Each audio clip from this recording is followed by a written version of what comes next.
강남 12.5억 아파트 주인이 수술비 800만 원이 없어 조카에게 전화를 걸었다. 여러분, 이 한 문장을 들었을 때 어떤 기분이 드십니까? 믿기지 않으시죠? 하지만 이것은 실제로 제가 직접 상담했던 한 어르신의 이야기입니다. 서울 강남, 누구나 부러워할 만한 동네. 겉으로 보기에는 부유하고 안정된 삶 같았습니다. 그러나 심근경색으로 응급실에 실려간 순간 그는 한 가지 사실과 마주했습니다. 당장 필요한 돈이 없다는 것. 은행 장에 남은 건 고작 120만 원 뿐이었고 결국 조카에게 눈물을 머금고 전화를 걸 수밖에 없었습니다. 여러분, 아이러니하지 않습니까? 집은 15억 원인데 목숨을 살리는 800만 원은 없었던 겁니다. 이 장면은 영화의 한 장면 같지만 현실 속에서 지금 이 순간에도 반복되고 있습니다. 많은 분들이 이렇게 말씀하십니다. 집 한 채면 노후는 걱정 없지. 하지만 그건 착각입니다. 집은 팔아야 돈이 되고 그 과정은 몇 달에서 1년 가까이 걸립니다.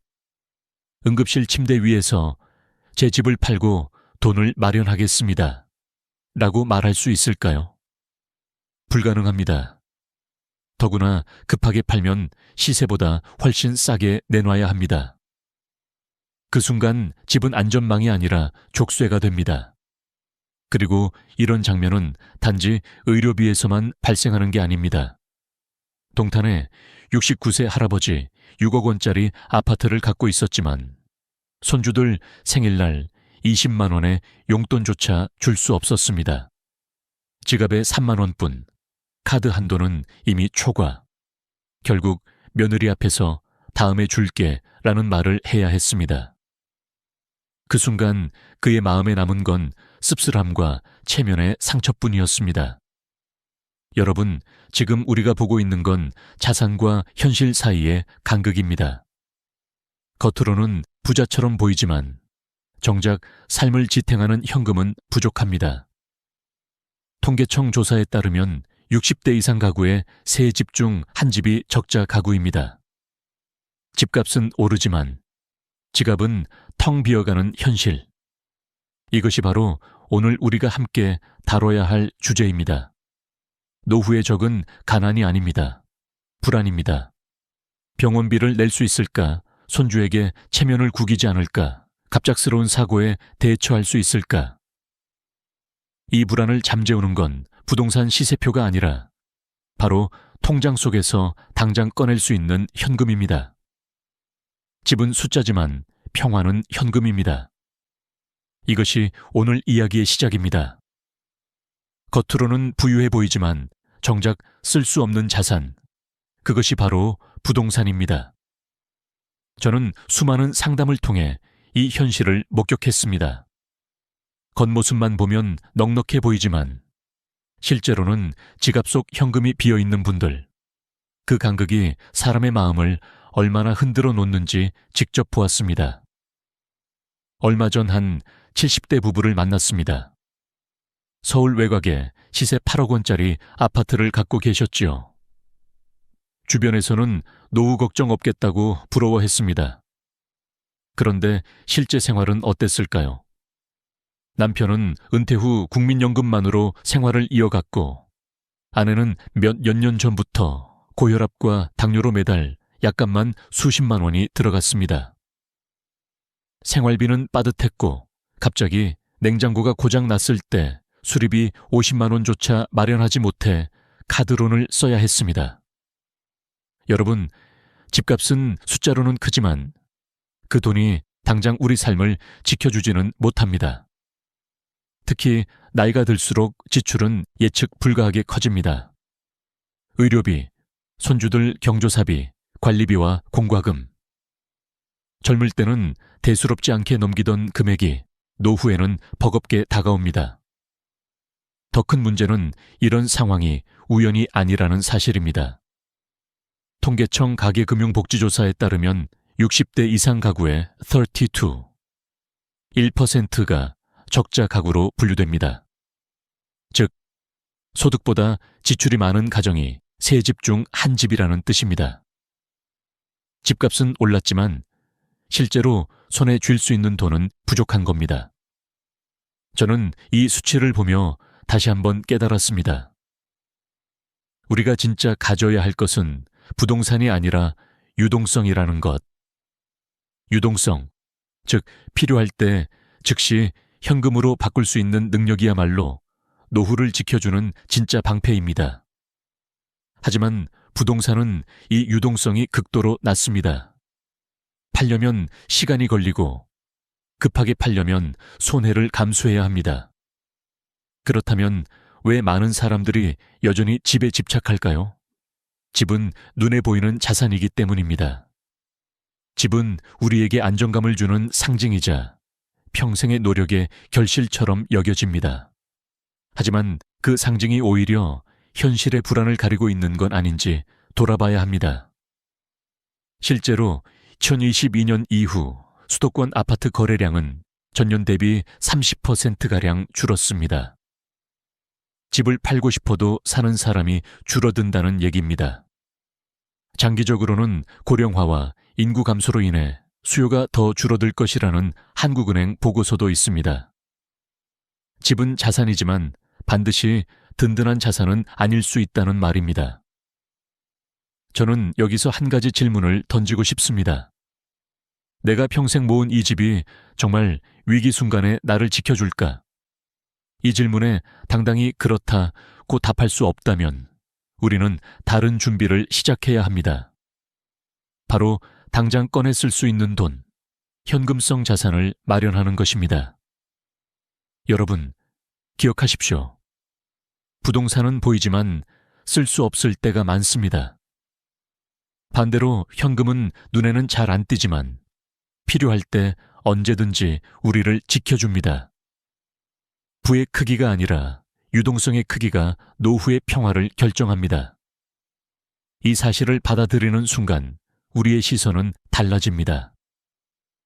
집을 바라보던 눈이 통장을 바라보게 되고 숫자에 집착하던 마음이 지금 당장의 현금으로 향하게 됩니다. 이제부터 우리는 왜 의료와 돌봄 지출이 노후에 폭풍처럼 몰려오는지, 그리고 그것이 왜 현금의 필요성을 더욱 절실하게 만드는지 깊이 들여다볼 것입니다.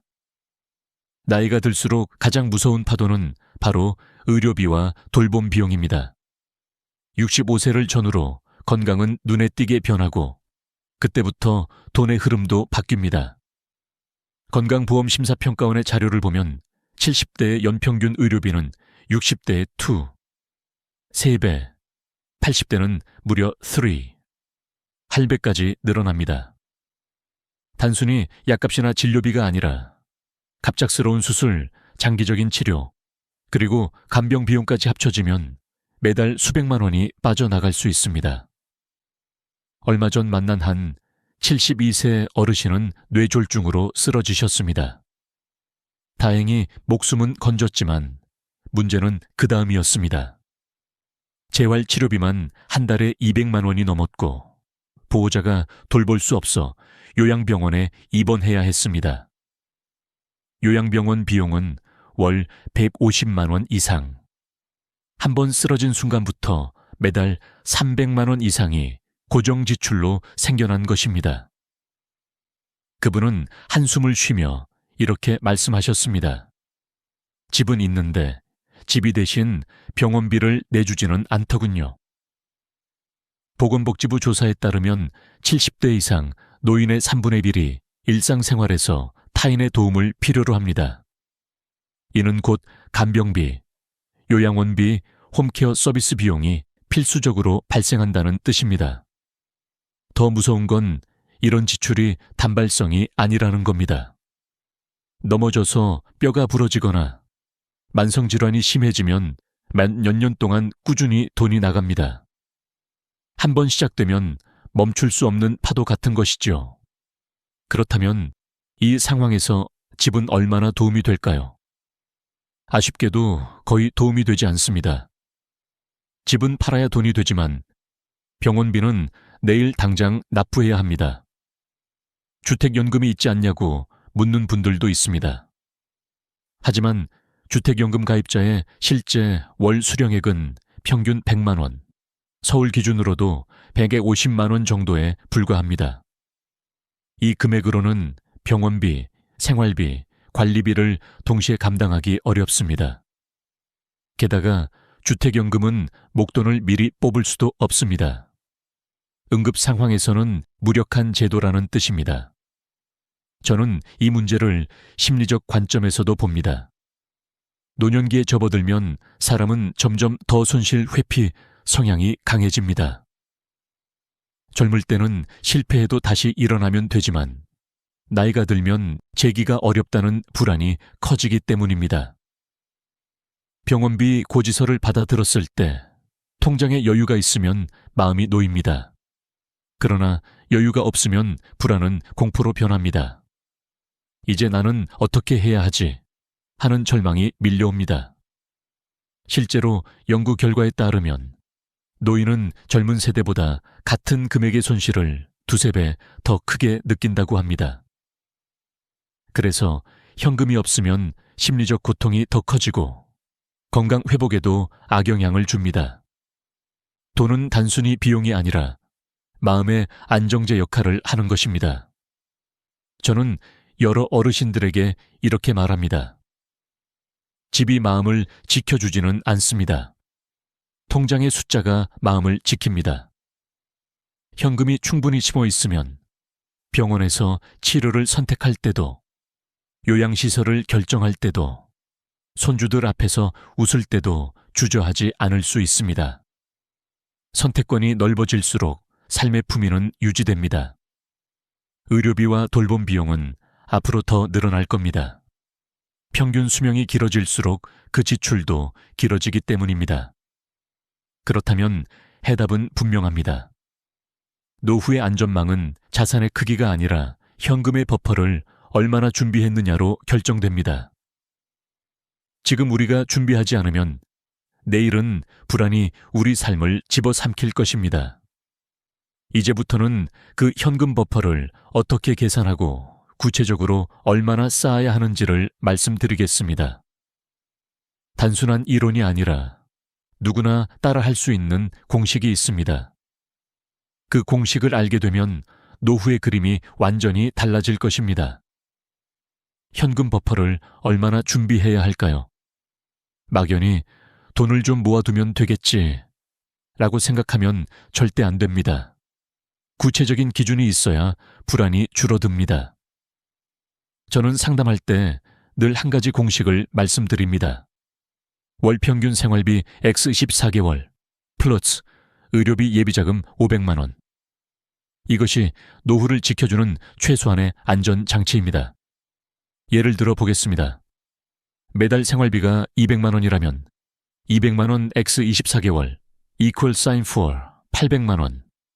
여기에 의료비 예비자금 500만 원을 더해 총 300만 원이 필요합니다.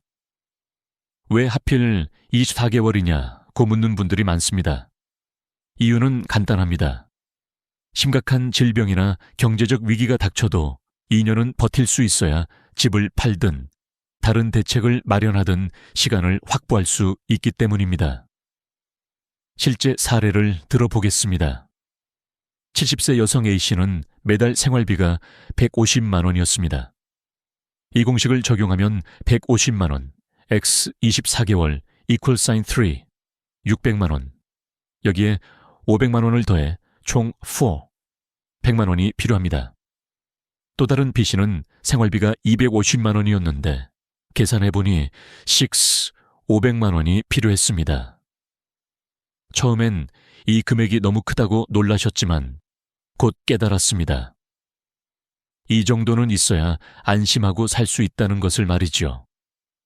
여기서 중요한 것은 이 돈을 어디에, 어떻게 보관하느냐입니다. 첫째, 은행 예금입니다.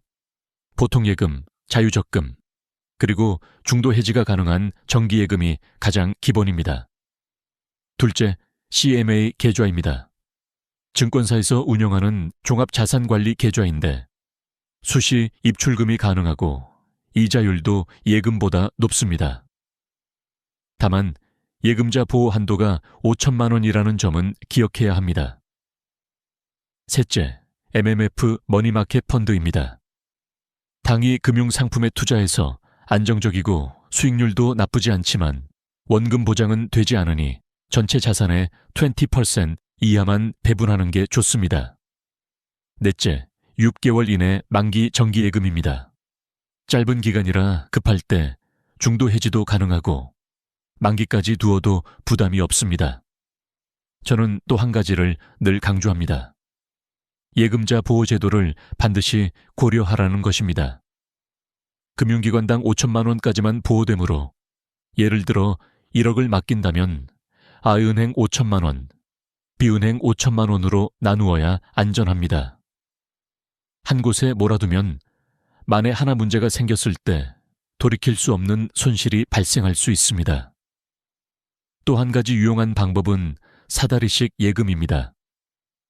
6개월, 12개월, 18개월, 24개월로 나누어 예치하면 매 6개월마다 만기가 돌아와 현금이 들어옵니다. 이렇게 하면 금리 변동에도 유연하게 대응할 수 있고 급할 때 필요한 자금을 확보할 수도 있습니다. 장기 상품일수록 금리가 높기 때문에 수익성도 챙길 수 있습니다. 이 공식을 세우고 나면 마음이 달라집니다. 나는 최소한 2년은 버틸 수 있다. 이 확신이 불안을 밀어내고 노후의 삶을 훨씬 안정적으로 만들어줍니다. 여러분, 집값이 오를지 내릴지는 우리가 통제할 수 없습니다. 하지만 통장 속 현금은 우리가 스스로 지킬 수 있습니다. 그것이 바로 진짜 평화의 시작입니다. 이제 이 원칙을 토대로 일주일 동안 실천할 수 있는 구체적인 플랜을 말씀드리겠습니다. 하루에 30분만 투자해도 여러분의 노후는 완전히 달라질 수 있습니다. 이제 본격적으로 7일 동안 따라할 수 있는 재정 리빌딩 플랜을 말씀드리겠습니다. 하루에 30분에서 1시간만 투자하면 됩니다. 어렵지 않습니다. 하지만 이 작은 변화가 여러분의 노후를 완전히 바꿀 수 있습니다. 첫째 날, 지출 가계부를 작성하는 날입니다. 지난 3개월간의 카드 명세서, 통장 내역을 꺼내보십시오. 식비, 관리비, 교통비, 약값, 용돈, 경조사비까지 빠짐없이 기록합니다. 여기서 중요한 건 정기적이지 않은 지출도 월 평균으로 환산하는 겁니다. 예를 들어 연 120만 원짜리 건강검진을 받는다면 매달 10만 원을 지출하는 셈으로 계산해야 합니다. 이렇게 해야 실제 생활비가 얼마나 되는지 정확히 알 수 있습니다. 둘째 날, 비상금 전용 계좌를 개설합니다. 생활비 계좌와 철저히 분리해야 합니다. 체크카드도 만들지 마시고 혹시 만들었다면 지갑에 넣지 말고 집에 두십시오. 그래야 불필요한 사용을 막을 수 있습니다. 저는 상담할 때 비상금 계좌는 평소에 보지 말라고 말합니다. 계좌를 따로 두고 진짜 위기 때만 열어야 그 힘을 발휘하기 때문입니다. 셋째 날은 만기분산 예적금을 설계하는 날입니다. 앞서 계산한 필요 금액을 6개월, 12개월, 18개월, 24개월 만기로 나누어 예치하십시오. 예를 들어 5천만 원이 필요하다면 6개월 만기 1천만 원, 11개월 만기 원에 어밤스몬 500만 원, 18개월 만기 원에 500만 원, 24개월 만기 1천만 원으로 나눌 수 있습니다. 이렇게 하면 매 6개월마다 일정 금액이 돌아와서 급할 때 현금화가 가능하고 동시에 금리 혜택도 누릴 수 있습니다. 넷째 날은 의료 지출에 대비하는 날입니다. 건강보험 본인 부담 상한제를 확인해 보십시오. 소득 구간에 따라 연간 부담 상한이 정해져 있는데 중간 소득자의 경우 약 250만 원 정도입니다. 또한 재난적 의료비 지원 제도도 꼭 알아두십시오. 갑자기 큰 병원비가 발생했을 때 가계 소득 대비 부담이 크다면 정부에서 지원을 받을 수 있습니다. 장기요양보험 등급 신청도 미리 준비하면 좋습니다. 등급을 받으면 요양시설이나 재가 서비스 비용의 80%를 건강보험에서 지원받을 수 있습니다. 다섯째 날은 금융사기 방어 체계를 세우는 날입니다. 보이스피싱 피해자의 40%가 60세 이상이라는 사실을 아십니까? 생활비 계좌, 비상금 계좌, 용돈 계좌를 구분해서 1계좌 1용도 원칙을 지키면 피해를 줄일 수 있습니다. 또 각 계좌마다 아이체 한도를 설정해 두십시오. 큰 금액을 이체할 때는 24시간 지연 기능을 활용하면 안전합니다. 모르는 번호에서 계좌나 비밀번호를 요구한다면 무조건 끊고 직접 은행이나 기관에 확인해야 합니다. 여섯째 날은 현금 흐름을 개선하는 날입니다. 혹시 안 쓰는 구독 서비스가 있습니까? 넷플릭스, 유튜브 프리미엄, OTT, 잡지 정기구독 등 실제로는 보지 않는데 매달 빠져나가는 비용이 의외로 많습니다. 이런 것만 정리해도 월 5만, 10만 원이 절약됩니다. 통신비 요금제를 점검하고 사용하지 않는 부가 서비스를 해지하면 또 몇만 원이 남습니다. 전기와 가스 사용 습관만 바꿔도 매달 10만 원 이상을 아낄 수 있습니다. 작은 절약이 모여 연간 수백만 원이 됩니다. 일곱째 날은 소득 다변화 미니 플랜을 세우는 날입니다. 국민연금 수급 시점을 조정해 더 많이 받을 수 있는지 확인하십시오. 작은 임대 수입도 고려할 수 있습니다. 빈방을 단기 임대로 내놓거나 주차 공간을 공유해 월 30만, 50만 원의 추가 수입을 얻을 수 있습니다. 취미를 활용해 소득을 올릴 수도 있습니다. 예를 들어 바둑을 가르치거나 요리 강의를 하거나 직접 만든 물건을 온라인에서 판매하는 것도 방법입니다. 요즘은 온라인 중고거래 플랫폼도 손쉽게 이용할 수 있지요. 이 7일간의 과정을 끝내면 여러분은 단순히 돈을 모은 것이 아니라 새로운 습관을 만들게 됩니다. 돈의 흐름을 통제하고 위기 상황에 대비하며 작은 수입을 더해 안정성을 높이는 습관 말입니다. 이 습관이 쌓이면 불안은 줄어들고 마음에는 자신감이 채워집니다. 여러분 기억하십시오. 하루 30분이면 충분합니다. 일주일 뒤에 여러분은 오늘과 전혀 다른 노후의 길 위에 서 있을 것입니다. 이제 마지막으로 노년의 품위를 지켜주는 선택권과 그것이 만들어내는 삶의 의미에 대해 말씀드리겠습니다. 노년의 삶에서 가장 중요한 단어는 선택권입니다. 선택권이 있을 때 인간은 품위를 지킬 수 있습니다. 현금이 충분히 있으면 우리는 선택할 수 있습니다. 어떤 병원에서 치료를 받을지, 어떤 요양시설을 들어갈지, 손주들에게 어떤 선물을 건넬지, 반대로 현금이 없으면 모든 결정이 타인의 손에 넘어갑니다. 집을 팔아야 하나, 대출을 받아야 하나, 자녀에게 손을 벌려야 하나. 이런 선택은 사실상 선택이 아니라 강요된 굴욕입니다. 저는 상담 현장에서 이런 장면을 자주 목격합니다. 큰 집을 가지고 있지만 관리비와 세금 때문에 힘들어하는 어르신들. 그래서 저는 다운사이징을 권합니다. 집은 줄어들지만 삶은 오히려 넉넉해집니다.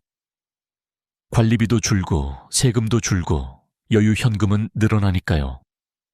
어떤 분은 작은 아파트로 이사하며 그 차액으로 현금 버퍼를 만들었는데 집은 작아졌는데 마음은 커졌다고 웃으셨습니다. 연금 최적화도 중요합니다. 국민연금을 언제부터 받을지, 일시금으로 받을지, 연금으로 나눠 받을지에 따라 차이가 큽니다. 은퇴 직후에는 소득이 줄기 때문에 연금의 힘이 절대적입니다. 공적 연금 외에도 개인연금이나 퇴직연금의 수령 방식을 조정해 세금 혜택을 극대화하는 방법도 있습니다. 이 모든 것은 결국 현금 흐름을 안정적으로 유지하는 전략입니다. 법적 대비도 필요합니다. 치매나 중증 질환으로 판단 능력이 약해졌을 때를 대비해 성년 후견 제도를 알아두어야 합니다. 신뢰할 수 있는 가족이나 전문가를 후견인으로 지정하면 재산 관리와 법적 결정을 안전하게 할 수 있습니다. 유언장을 작성하는 것도 마찬가지입니다. 재산 분할, 장례 방식, 연명 치료 여부 등을 미리 정해두면 가족 간 갈등을 줄이고 본인의 의지가 존중됩니다. 건강 관리 역시 가장 큰 재테크입니다. 규칙적인 운동, 균형 잡힌 식사, 충분한 수면은 단순한 생활 습관이 아니라 의료비를 줄이는 최고의 방법입니다. 장기요양보험 등급을 미리 신청하고 필요하다면 민간 간병보험도 고려해야 합니다. 건강이 무너지면 돈은 순식간에 흘러나갑니다. 반대로 건강을 지키면 현금 버퍼는 오래도록 든든히 남습니다. 무엇보다 관계 자본을 잊지 마십시오. 돈만큼 중요한 건 가족, 친구, 이웃과의 관계입니다. 위기 순간에 가장 먼저 손을 잡아주는 건 결국 사람입니다. 지역 경로당, 복지관, 종교 모임에 나가보십시오. 작은 모임 속에서 얻는 정서적 안정은 돈으로 환산할 수 없는 자산입니다. 어떤 어르신은 이렇게 말했습니다. 현금은 은행에 있지만 평화는 사람 사이에 있다. 저는 이 말이 참 와닿았습니다. 이제 오늘의 이야기를 마무리하겠습니다. 여러분, 집은 숫자입니다. 그러나 평화는 당장 꺼낼 수 있는 현금에서 시작됩니다. 아무리 비싼 집을 가지고 있어도 지갑이 비면 불안합니다. 반대로 집값이 조금 떨어지더라도 통장에 여유가 있으면 마음이 든든합니다. 노년의 품위는 자산 총액이 아니라 선택권에서 나옵니다. 오늘 당장 3가지를 실천해 보십시오. 첫째, 통장 잔고를 확인하고 생활비 몇 개월 치가 있는지 점검하십시오. 둘째, 이번 주 안에 비상금 전용 계좌를 만드십시오. 셋째, 자동이체와 카드 내역을 점검해 불필요한 지출을 정리하십시오. 늦었다고 생각할 때가 가장 빠른 때입니다. 지금 시작하면 됩니다. 여러분의 남은 인생이 경제적 걱정 없이 평안하기를 진심으로 기원합니다. 이 영상이 도움이 되셨다면 좋아요와 구독 부탁드립니다. 앞으로도 여러분의 마음을 지켜드릴 이야기로 찾아뵙겠습니다. 감사합니다. 85세. 이 숫자가 주는 울림은 결코 가볍지 않습니다. 친구들이 이제는 조심해야지 라고 말할 때 많은 분들이 그냥 나이일 뿐인데 뭐가 무섭냐고 대수롭지 않게 여기십니다. 그러나 의학적으로 85세는 우리 몸과 뇌가 급격히 변하는 중요한 분기점입니다. 지금부터 말씀드릴 이야기는 단순한 경고가 아니라 여러분의 삶을 지켜줄 수 있는 새로운 출발점이 될 것입니다. 대한민국 노인들 중 상당수가 85세에 문턱을 넘지 못한다는 사실 알고 계셨습니까? 더 충격적인 것은 그 이유 중 많은 부분이 예방 가능한 원인이라는 점입니다. 저는 노인의학을 30년간 연구하고 수많은 환자들을 진료하면서 85세를 무너뜨리는 위험 요소와 반대로 이를 건강하게 돌파하는 비밀을 직접 확인했습니다. 오늘 그 모든 것을 여러분께 공개하겠습니다. 얼마 전 응급실로 들어온 82세 어르신의 사례를 말씀드리겠습니다. 가족들은 갑작스러운 쓰러짐에 크게 놀랐지만 사실 그분은 지난 몇 달 동안 85세의 벽을 넘지 못하는 전형적인 패턴을 보이고 계셨습니다. 혈압약은 꾸준히 드셨지만 여전히 짜게 드시고 술과 담배를 놓지 않으셨습니다. 그 결과 작은 이상이 쌓여 결국 큰 사고로 이어진 것이죠. 이 이야기는 남의 이야기가 아니라 지금 영상을 보고 계신 여러분이나 부모님의 현실일 수 있습니다. 통계청의 자료에 따르면 한국인의 평균 기대 수명은 83세입니다. 그러나 건강 수명은 73세에 불과합니다. 평균 10년은 아픈 채로 살아가고 있다는 뜻이지요. 그리고 바로 85세 전후가 삶의 질이 급격히 갈라지는 시기입니다. 치매 발병률, 심장질환 사망률 모두 이 시점에서 크게 높아집니다. 그렇다면 이 벽을 넘어 건강하게 90세, 100세까지 살아가는 사람들은 무엇이 다를까요? 바로 지금부터 그 비밀을 하나씩 풀어드리겠습니다. 저는 분명히 말씀드립니다. 85세는 끝이 아니라 시작입니다. 준비된 사람은 이 시기를 새로운 황금기로 바꿀 수 있습니다. 하지만 방심한다면 작은 습관 하나가 치명적인 결과로 이어질 수 있습니다. 그래서 여러분께 꼭 부탁드립니다. 이 영상을 끝까지 시청해 주십시오.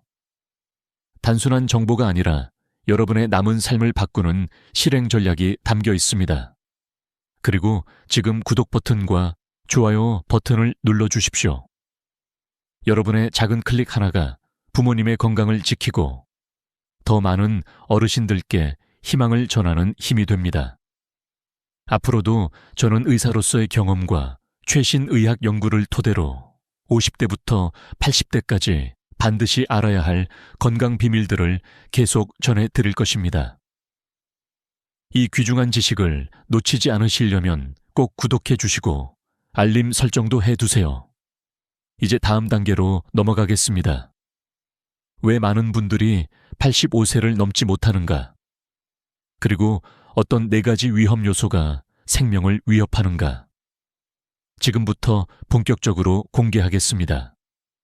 집중해서 들어주시기 바랍니다. 4가지 위협. 이것이 바로 수많은 어르신들이 85세를 넘지 못하는 진짜 이유입니다. 여러분께서 지금 이 순간에도 그중 하나에 이미 노출되어 있을 수 있습니다. 그렇다면 첫 번째 위협부터 말씀드리겠습니다. 바로 만성질환을 제대로 관리하지 않는 습관입니다. 저는 지난 30년 동안 수많은 환자들을 만나며 공통적인 모습을 보았습니다. 고혈압 약을 먹으면서도 여전히 짜게 드시고, 당뇨약을 복용하면서도 단 음식을 즐기며, 심장약을 먹으면서도 담배를 놓지 않는 분들입니다. 약만 먹으면 괜찮을 것이라는 착각이 결국은 큰 사고로 이어집니다. 실제로 77세 김영철 어르신의 경우 15년 넘게 혈압약을 복용했지만 식습관을 바꾸지 않으셨습니다. 어느 날 새벽 혈압이 위험 수치까지 치솟으며 뇌출혈로 쓰러지셨고 끝내 의식을 되찾지 못했습니다. 이것은 특별한 경우가 아닙니다. 지금도 많은 어르신들이 같은 길을 걷고 계십니다. 미국 심장학회 연구 결과에 따르면 65세 이상 노인의 주요 사망 원인 중 상당 부분이 심혈관 질환이며 그중 다수가 예방 가능한 죽음이었습니다. 즉, 습관을 바꾸면 막을 수 있었다는 뜻입니다. 그런데 우리나라 노인의 절반 이상이 고혈압 환자이고 당뇨 환자 역시 높은 비율을 차지합니다. 그러나 그중 제대로 관리하는 분은 절반도 되지 않습니다. 약을 먹으면서도 잘못된 습관을 반복하는 것이 가장 치명적인 위험 요소입니다. 두 번째 위협은 움직이지 않는 생활, 즉 신체 활동의 부족입니다. 많은 분들이 나이 들면 운동이 위험하다고 생각하시지만 사실은 정반대입니다. 근육은 쓰지 않으면 빠르게 줄어들고 특히 60세 이후부터는 근감소증이 급격히 진행됩니다. 근육이 줄어들면 어떤 일이 생길까요? 균형이 무너져 쉽게 넘어지고 면역력이 떨어져 감염에 취약해집니다. 또 혈당 조절이 어려워 당뇨가 악화되고 심폐 기능도 떨어져 조금만 움직여도 숨이 차게 됩니다. 실제로 74세 최순덕 어머님은 코로나 이후 집 밖에 나가지 않고 하루 종일 TV 앞에만 앉아 계셨습니다. 결국 화장실에서 넘어져 고관절 골절을 당했고 합병증으로 세상을 떠나셨습니다. 연구 결과에 따르면 고관절 골절 환자의 1년 내 사망률은 상당히 높습니다. 단순한 낙상이 결국 생명을 위협하는 결과로 이어질 수 있다는 것입니다. 세 번째 위협은 사회적 고립입니다. 배우자나 친구를 잃고 혼자 지내며 대화를 거의 하지 않는 생활이 뇌에 치명적인 영향을 줍니다. 79세 이영애 어머님은 남편을 잃고 난 뒤 몇 달간 거의 말을 하지 않으셨습니다. 결국 기억력이 급격히 떨어져 자식을 알아보지 못할 정도가 되었습니다. 하버드 의과대학 연구에 따르면 사회적으로 고립된 노인은 치매 발병률이 높고 외로움 자체가 흡연이나 비만만큼 건강에 해로운 영향을 미칩니다. 대화는 뇌를 자극하는 가장 강력한 운동입니다. 말하고 듣고 생각하고 반응하는 과정에서 뇌의 여러 영역이 동시에 활성화되는데 혼자만 지내면 이 과정이 사라지며 뇌 기능이 빠르게 쇠퇴합니다. 네 번째이자 마지막 위협은 영양 불균형입니다. 배우자를 잃거나 혼자 사시는 어르신들의 경우 식사를 대충 때우기 쉽습니다. 대구에 사시는 81세 박만수 어르신은 매일 라면과 김밥으로 끼니를 해결하셨습니다. 3개월 만에 심각한 영양실조 상태에 빠져 걷기도 힘들어졌습니다. 단백질 부족은 근육을 빠르게 줄어들게 하고 비타민 D 부족은 뼈를 약하게 만들며 비타민 B12 부족은 인지 기능을 떨어뜨립니다. 문제는 이러한 부족이 동시에 발생한다는 점입니다. 그래서 몸 전체가 약해지고 결국 생명을 위협하게 됩니다. 호주와 한국에서 발표된 연구 결과 모두 노인의 단백질 부족, 비타민 D 부족이 심각하다고 경고했습니다.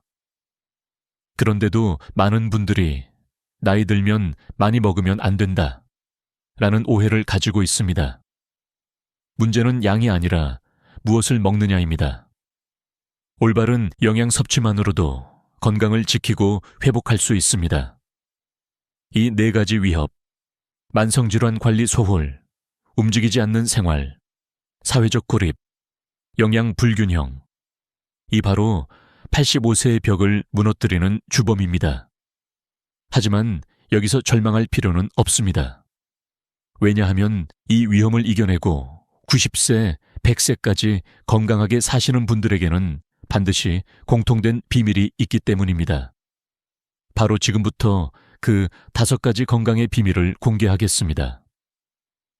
5가지 비밀, 이것이 바로 90세, 100세까지 건강하게 살아가는 분들에게서 발견되는 공통된 습관입니다.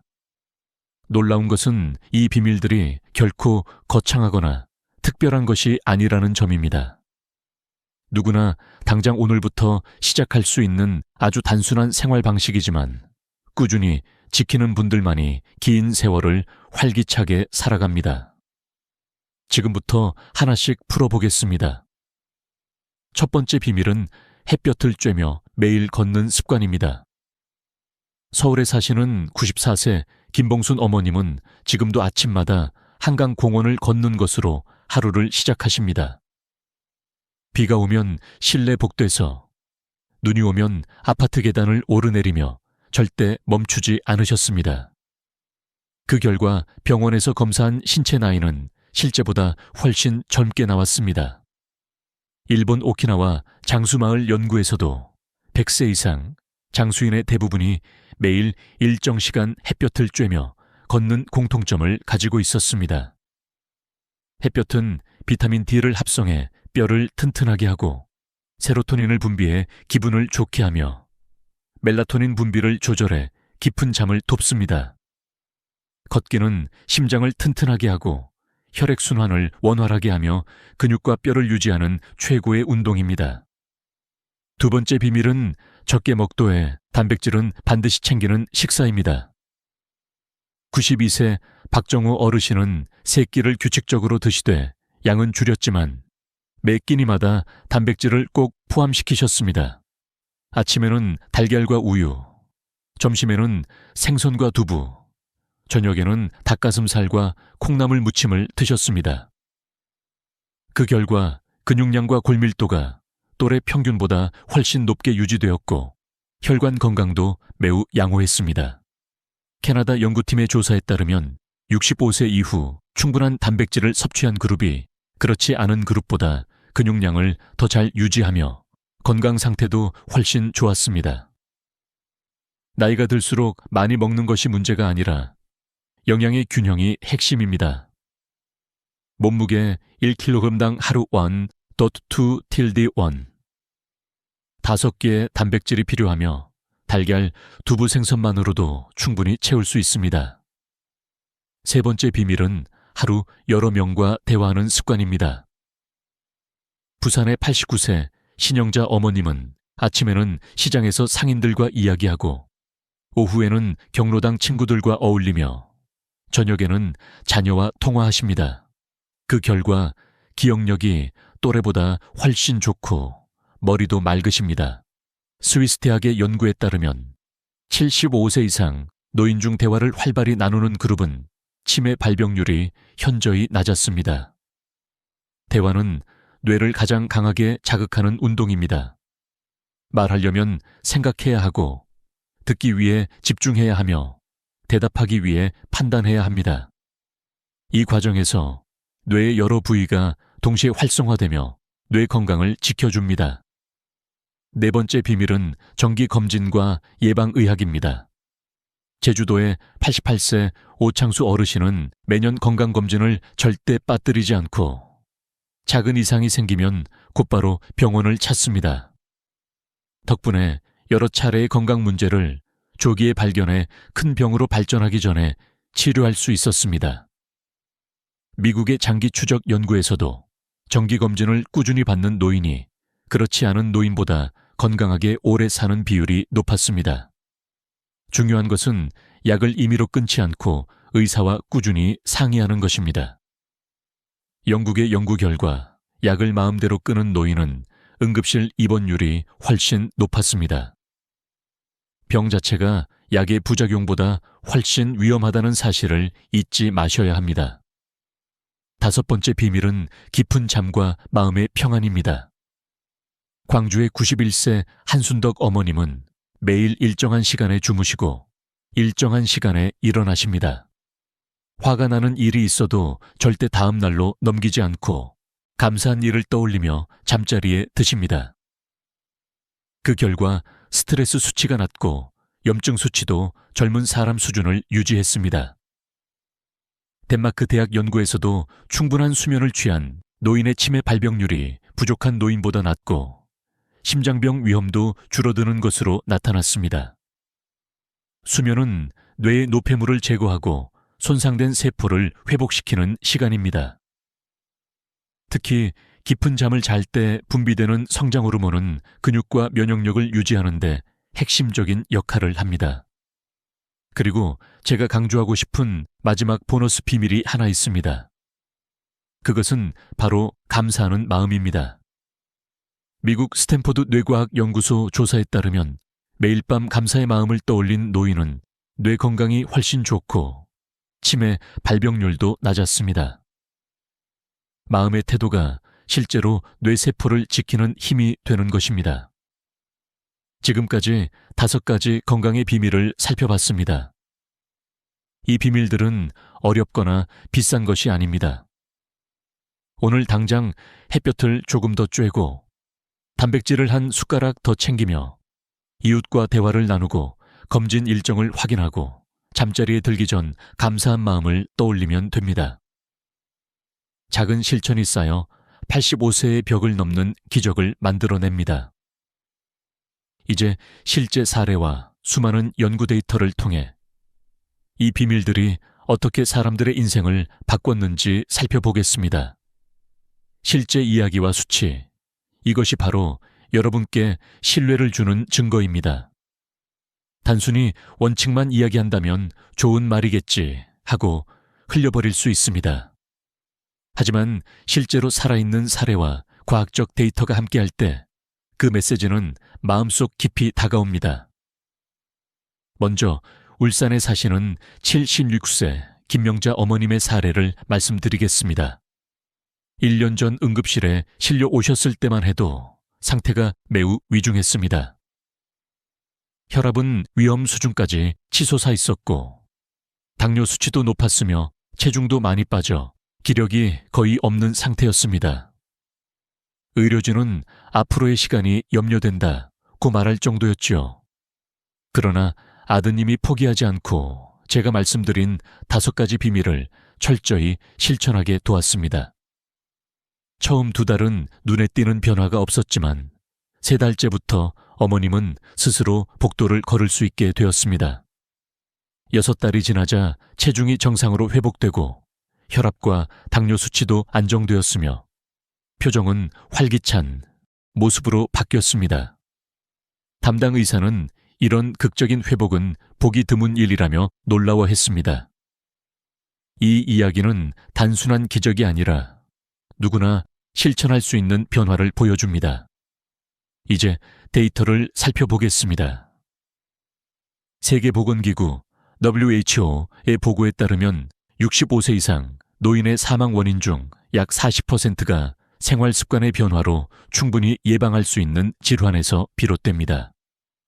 미국 하버드 의과대학은 수십 년간 2만 명 이상의 노인을 추적 조사했는데 매일 30분 이상 걷는 습관을 가진 그룹은 그렇지 않은 그룹에 비해 평균 기대 수명이 7년 더 길었습니다.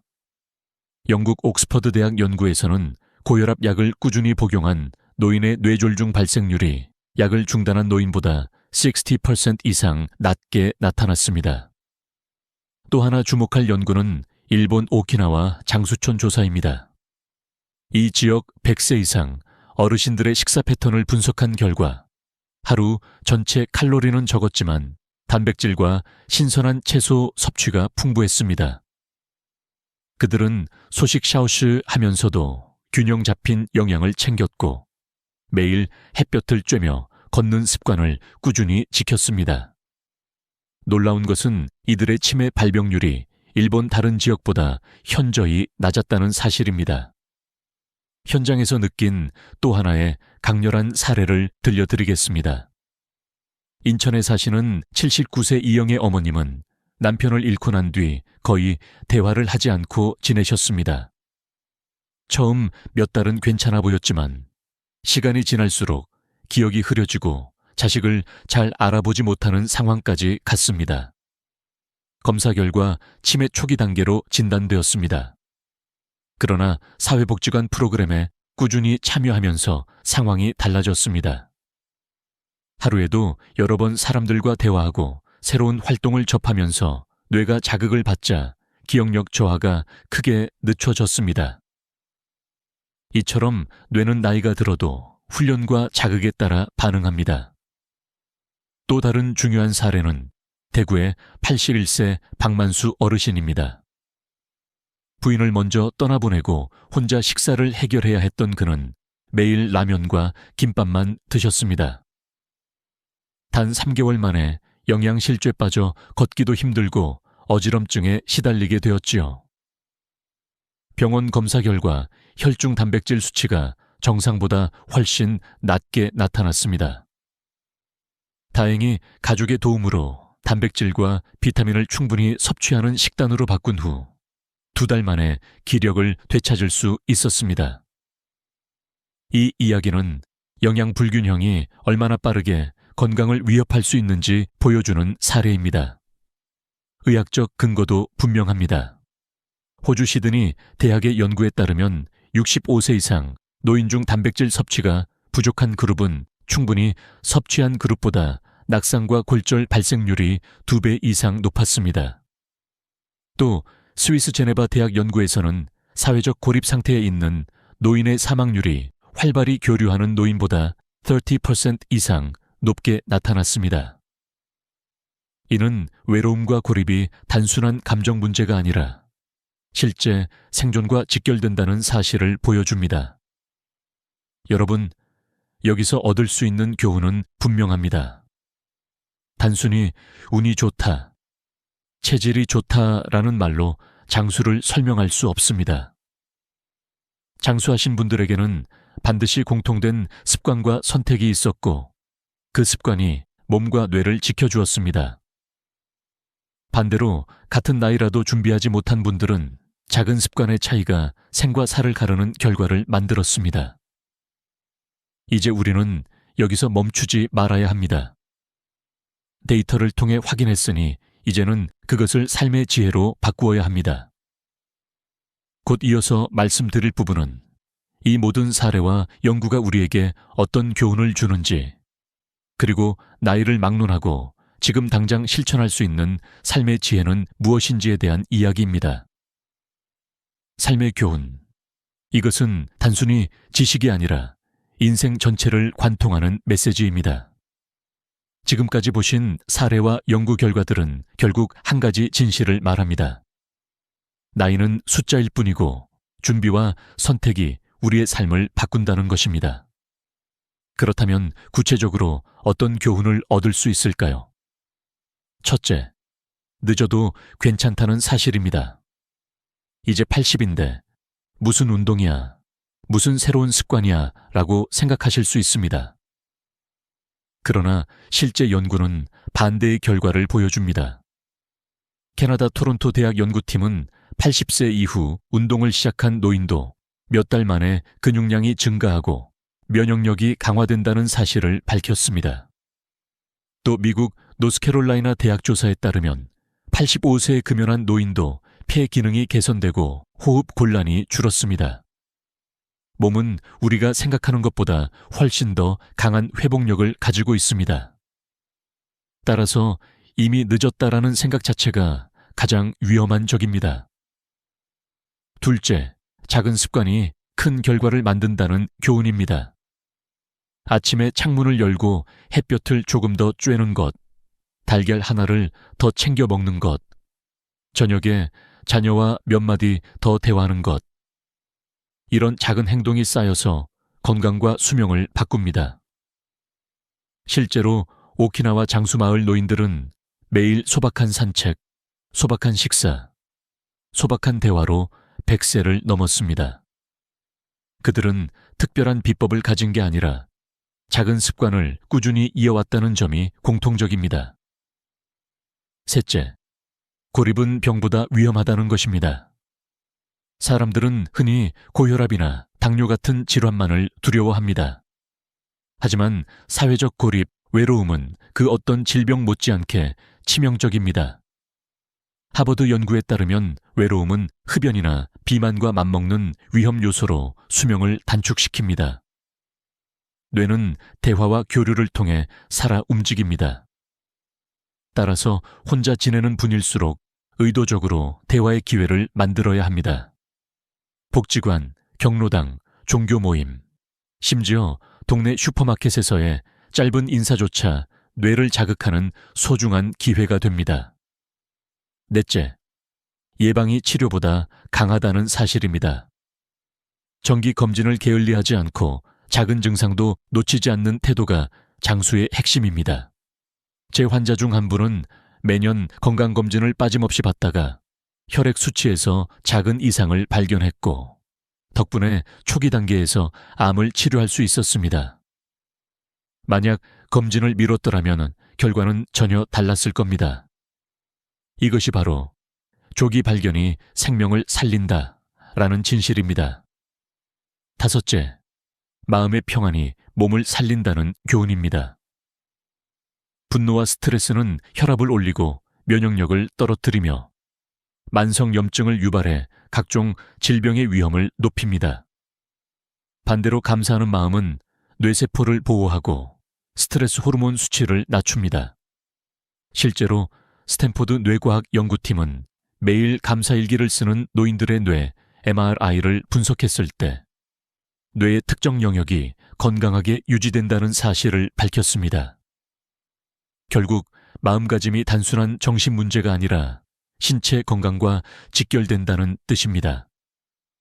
이 5가지 교훈을 여러분의 삶에 적용하는 방법은 의외로 단순합니다. 오늘 아침부터 햇볕을 쬐며 가볍게 걸으세요. 점심에는 단백질이 풍부한 음식을 꼭 포함하세요. 오후에는 이웃과 몇 마디 대화를 나누세요. 저녁에는 하루를 돌아보며 감사한 일을 떠올리며 잠자리에 드세요. 그리고 1년에 한 번은 꼭 정기 검진을 받으세요. 이 작은 5걸음이 85세의 벽을 허물고 90세, 100세로 향하는 길을 열어줍니다. 그러나 여기서 끝이 아닙니다. 지금까지의 이야기는 해야 할 것에 대한 지혜였다면 다음에 말씀드릴 내용은 한 걸음 더 나아갑니다. 85세를 새로운 시작으로 바꾸는 구체적인 실행 전략, 바로 인생 후반을 다시 디자인하는 방법입니다. 그것은 단순한 건강법이 아니라 여러분의 삶 전체를 새롭게 열어주는 길이 될 것입니다. 새로운 시작, 이것이야말로 오늘 우리가 함께한 여정의 결론입니다. 많은 분들이 85세를 마치 끝처럼 여기지만 사실 이 나이는 새로운 문을 열 수 있는 출발점입니다. 지금까지 말씀드린 4가지 위협과 5가지 비밀, 그리고 삶의 교훈은 단순한 이론이 아니라 현실에서 이미 수많은 어르신들의 인생을 바꿔놓은 검증된 진리입니다. 자, 그렇다면 구체적으로 어떻게 새로운 출발을 준비할 수 있을까요? 저는 여러분께 아주 간단하면서도 강력한 실행법을 제안드립니다. 먼저 아침에 일어나 창문을 열고 햇볕을 온몸으로 받으십시오. 그리고 물 한 잔을 천천히 마시면서 오늘 하루를 어떻게 보낼지 마음속으로 그려보는 것입니다. 이 짧은 아수분이 하루 전체의 리듬을 바꿉니다. 점심에는 반드시 단백질이 포함된 음식을 챙기고 식사 후에는 가볍게 걸으십시오. 이때 만나는 사람에게 먼저 인사하는 것, 그것이 바로 뇌를 깨우고 마음을 따뜻하게 만드는 비밀입니다. 저녁에는 가족이나 이웃과 대화를 나누십시오. 혼자 사시는 분이라면 전화를 걸어 안부라도 묻는 습관을 들이십시오. 그리고 잠자리에 들기 전에는 오늘 하루 감사했던 일을 떠올리며 마음을 가볍게 내려놓으십시오. 이것이 바로 매일 실천할 수 있는 5단계 실행법입니다. 여기서 중요한 것은 완벽하려고 하지 않는 것입니다. 첫날부터 모든 걸 다 지키려 하다 보면 금방 지쳐 포기하게 됩니다. 대신 오늘은 햇볕을 조금 더 쬐고, 내일은 달걀을 하나 더 먹고, 모레는 이웃과 인사를 나누는 식으로 차근차근 늘려가십시오. 이 작은 변화들이 모여 어느 순간 여러분은 85세의 벽을 넘어 새로운 삶을 살고 계실 것입니다. 그리고 가족과 함께 실천하는 것이 무엇보다 중요합니다. 자녀분들은 매일 부모님께 안부 전화를 드리고 한 달에 한 번은 병원에 함께 가십시오. 주말에는 부모님과 산책을 나가고 냉장고 속 음식을 확인하며 영양 상태를 점검해 드리십시오. 손자 손녀들도 할머니 할아버지와 자주 영상 통화를 하며 새로운 기술을 가르쳐 드리면 좋습니다. 이런 사소한 관심이 어르신들의 뇌를 자극하고 외로움을 막는 최고의 방법이 됩니다. 이제 여러분은 아셔야 합니다. 85세는 끝이 아니라 새로운 시작입니다. 저는 30년간 수많은 어르신들을 진료하면서 분명히 깨달았습니다. 나이는 장벽이 아니라 가능성의 문입니다.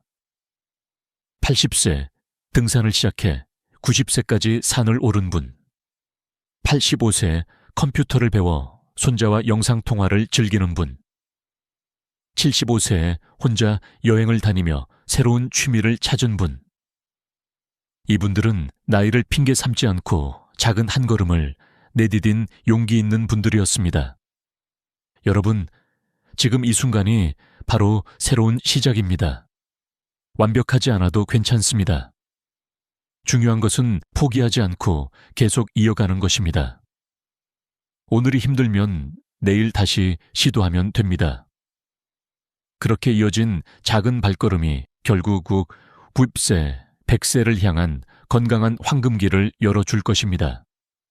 이 영상을 끝까지 시청하신 여러분은 이미 첫걸음을 내디드신 것입니다. 하지만 가장 중요한 것은 이 지식을 혼자만 알고 계시지 말고 가족, 친구, 이웃과 함께 나누는 것입니다.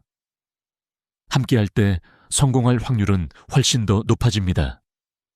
부모님과 이 영상을 공유하시고 형제 자매들과도 함께 실천해 보시길 권합니다. 앞으로도 저는 의사로서 또 인생의 길잡이로서 여러분께 더 많은 건강과 행복의 비밀을 전해 드릴 것입니다. 그러니 이 소중한 기회를 놓치지 않으시려면 지금 구독 버튼을 눌러주시고 좋아요와 알림 설정까지 꼭 부탁드립니다. 여러분의 작은 클릭 하나가 더 많은 어르신들의 생명을 지키고 새로운 시작을 열어줄 수 있습니다.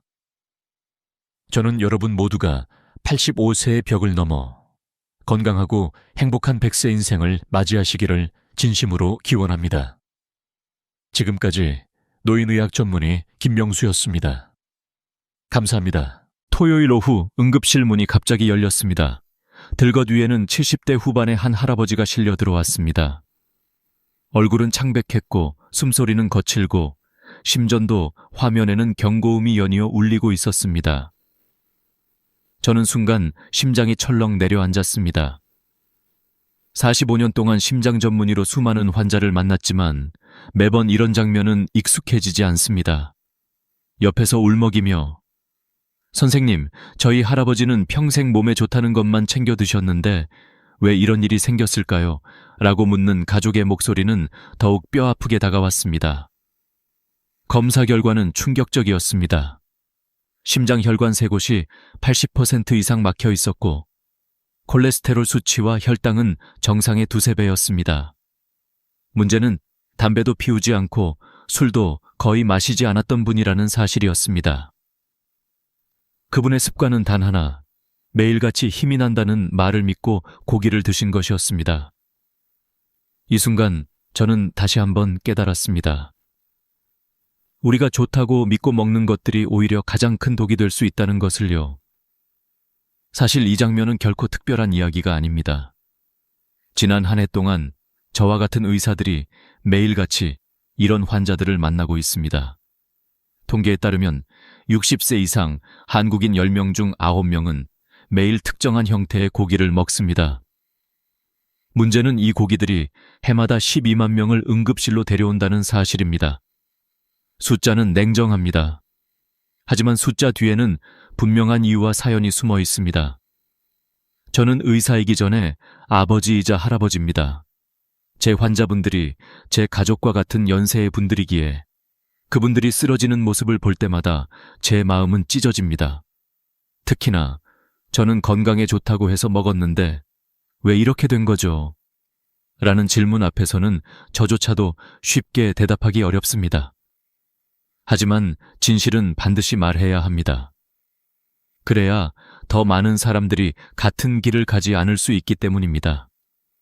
많은 분들이 나이 들어서 그렇겠지 하고 가슴 두근거림이나 숨 참을 증상을 무심히 넘깁니다. 하지만 그것은 단순한 노화가 아니라 혈관이 점점 막혀가는 위험 신호일 수 있습니다. 바로 그런 작은 경고를 무시하다가 어느 날 갑자기 쓰러지게 되는 것입니다. 제가 오늘 말씀드리려는 이야기는 단순히 의학적인 지식 전달이 아닙니다. 그것은 수많은 생과 사회 현장에서 얻은 교훈입니다. 첫 번째 충격, 바로 응급실로 실려온 그 할아버지의 이야기로 시작합니다.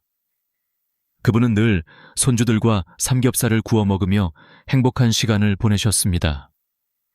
가족 모임에서 빠지지 않았던 것은 기름이 자르르 흐르는 고기와 함께하는 술잔이었습니다. 하지만 바로 그 순간들이 그분의 혈관을 조금씩 막아왔던 것입니다.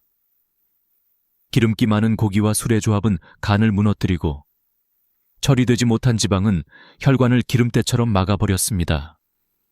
그렇다고 해서 우리는 단순히 삼겹살은 나쁘다 라고 단정 지을 수는 없습니다. 한국 사회에서 삼겹살은 단순한 음식이 아니라 문화이자 추억이기 때문입니다. 하지만 의사로서 제가 말씀드리고 싶은 것은 분명합니다. 추억을 지켜주는 음식이 결국 우리의 생명을 앗아갈 수도 있다는 사실입니다. 그렇다면 우리는 무엇을 선택해야 할까요? 여러분께 묻고 싶습니다. 냉장고를 열었을 때 혹시 매일같이 꺼내 먹는 그 고기들이 있지 않습니까? 손주들과 함께 웃으며 먹는 그 한 점 고기가 과연 건강에도 웃음을 줄 수 있을까요? 아니면 보이지 않게 여러분의 혈관을 조여오는 독이 되고 있을까요? 바로 이 질문이 오늘 이야기를 끝까지 들어야 하는 이유입니다. 이제부터 저는 4가지 고기에 대한 이야기를 들려드릴 겁니다.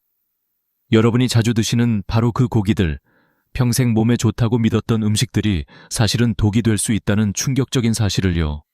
그러나 두려워할 필요는 없습니다. 알게 되면 바꿀 수 있습니다. 그리고 바꾼다면 여러분의 삶은 최소 10년은 더 길어질 수 있습니다. 저는 지난 45년 동안 수많은 환자들이 잘못된 식습관을 바꾼 후 건강을 되찾는 모습을 보아왔습니다. 그것이 저의 확신입니다. 오늘 이야기는 여러분을 불안하게 하기 위한 것이 아니라 새로운 희망의 길을 보여드리기 위한 것입니다. 하지만 시작은 언제나 충격적이어야 합니다. 그래야 잊지 않고, 그래야 행동으로 이어집니다. 오늘 여러분 앞에 놓인 식탁 위 고기 한 점이 여러분의 미래를 바꿀 수 있습니다. 그리고 지금부터 시작되는 이야기가 그 선택을 도와드릴 것입니다. 우리가 흔히 믿고 있는 고기는 힘을 준다는 말. 과연 진실일까요? 많은 어르신들이 삼겹살은 기름져서 안 좋지만 목살은 괜찮다고, 오리고기는 보양식이라고, 양념된 갈비나 불고기는 달콤하니 덜 해롭다고 생각하십니다. 그러나 제가 진료실에서 마주한 수많은 환자들은 이 믿음이 얼마나 큰 착각인지 몸으로 증명했습니다. 한 번은 60대 후반의 아주머니가 찾아오셨습니다. 선생님, 저는 삼겹살은 기름져서 안 먹고요. 대신 목살만 먹어요. 목살은 건강한 줄 알았거든요. 그녀의 말투는 자부심이 묻어 있었습니다. 하지만 혈액검사 결과를 본 순간 저도 놀랐습니다. 콜레스테롤이 정상의 2배, 중성지방은 3배 이상, 혈관 나이는 실제보다 15살이나 늙어 있었습니다. 목살은 부드럽고 담백해 보이지만 사실 100경우당 20다속의 지방이 들어 있습니다. 삼겹살과 불과 5지 차이밖에 없죠. 게다가 이 지방은 혈관에 잘 달라붙는 포화지방이었습니다. 또 다른 사례를 말씀드리겠습니다. 여름철마다 오리백숙으로 몸보신을 하시던 70대 어르신이 있었습니다. 그는 술도 담배도 멀리했지만 늘 오리는 건강식이라는 말을 믿고 일주일에 2번씩 오리고기를 드셨습니다. 그런데 간 수치는 정상의 3배, 요산 수치도 2배 가까이 높았습니다.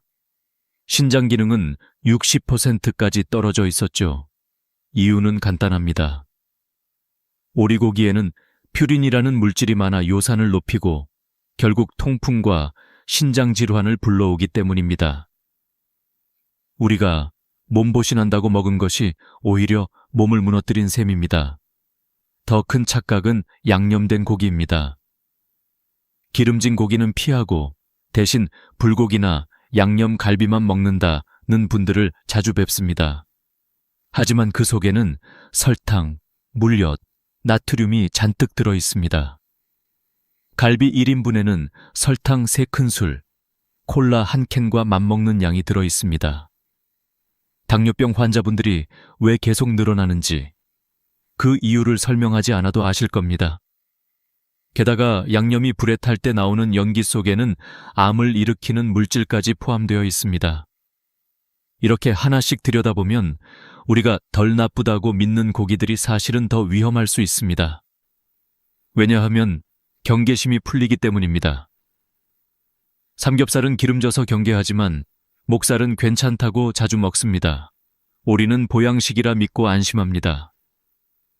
불고기는 부드럽고 달콤해서 손주들과 나누어 먹습니다.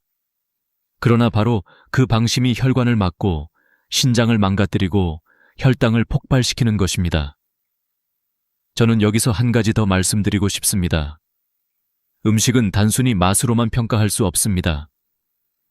그 속에 들어있는 지방의 종류, 단백질이 변하면서 생기는 독성 물질, 양념 속 설탕과 나트륨의 함정까지 보아야 합니다.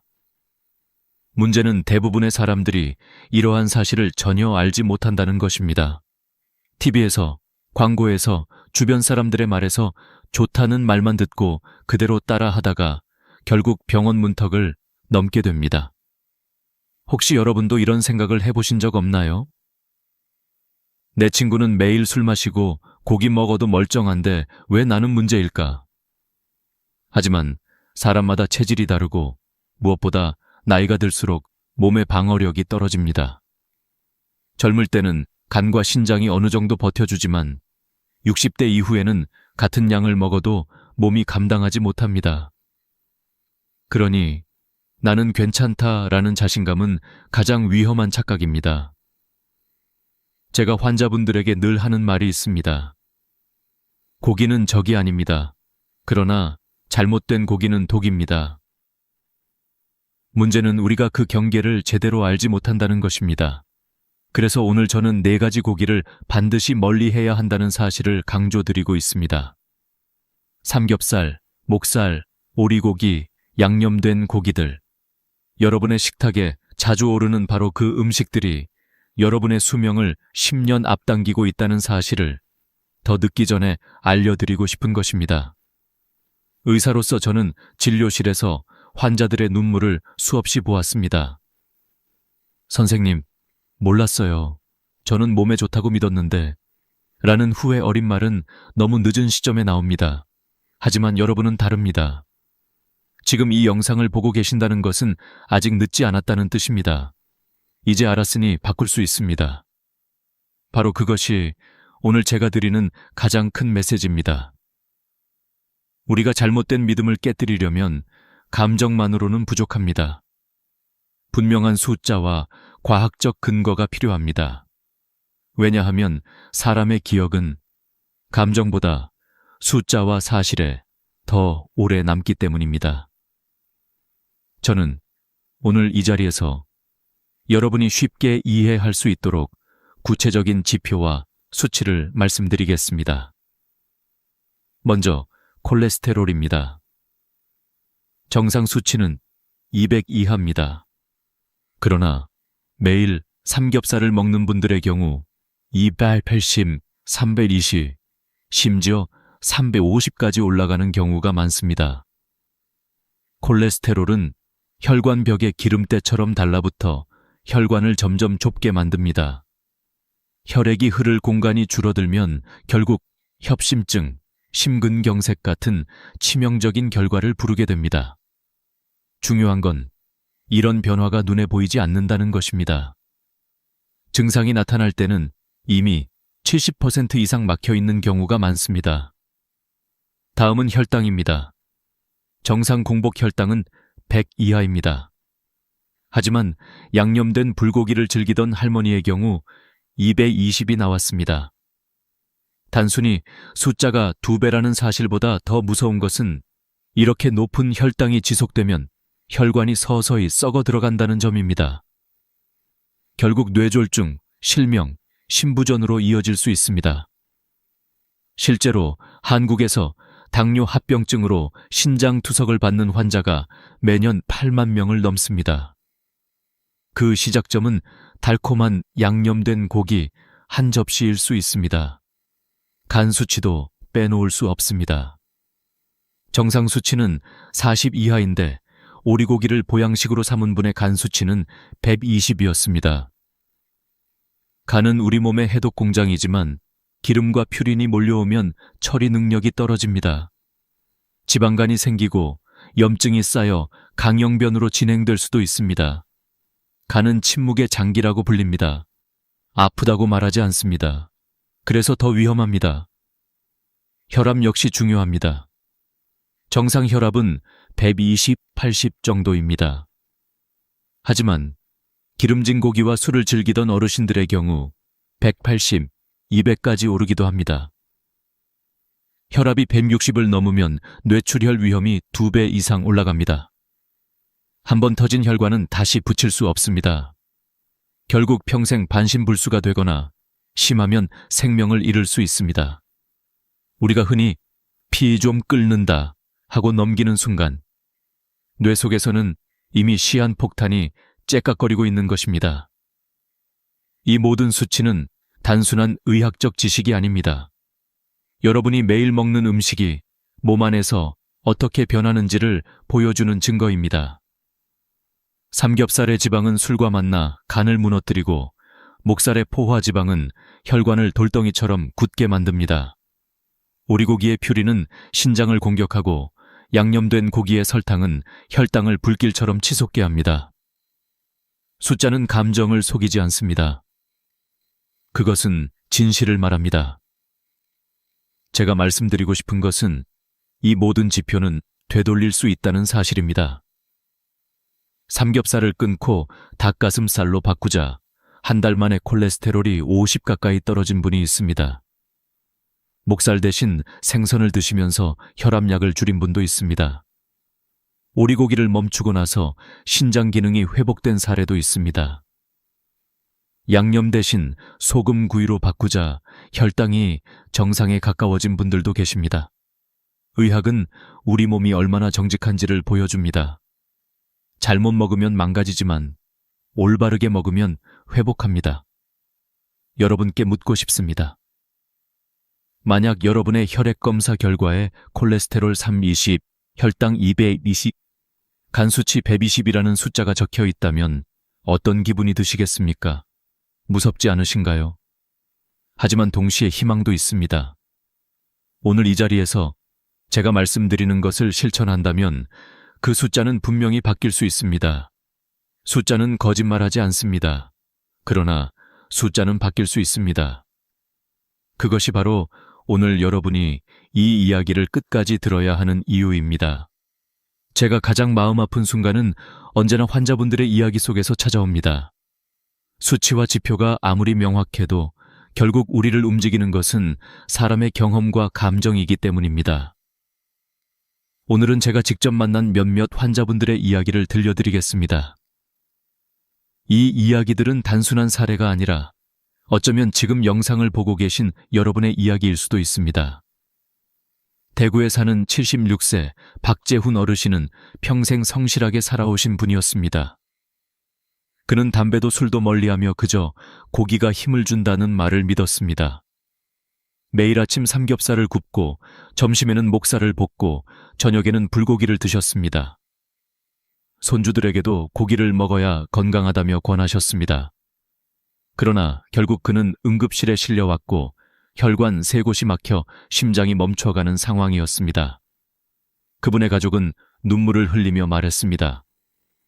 선생님, 저희 아버지는 평생 좋은 것만 드셨는데 왜 이런 일이... 그 순간 저는 의사로서의 무력감을 깊이 느꼈습니다. 부산의 김만수 어르신은 삼겹살과 소주를 평생 친구처럼 곁에 두셨습니다. 주말마다 친구들과 삼겹살집에 모여 소주잔을 기울이는 것이 인생의 낙이었습니다. 40년 넘게 이어진 이 모임은 그의 삶을 지탱해준 힘이었습니다. 하지만 검사 결과 간 수치는 정상의 5배, 콜레스테롤은 350, 혈압은 180을 넘나들었습니다. 그에게 삼겹살은 기쁨이었지만 동시에 독이었습니다. 저는 그에게 이렇게 말했습니다. 어르신, 삼겹살 구울 때 떨어지는 그 기름, 그것이 지금 혈관 속에서 그대로 흐르고 있습니다. 그제야 그는 눈시울을 붉히며 고개를 끄덕였습니다. 대전의 이순자 할머니는 더욱 안타까운 경우였습니다.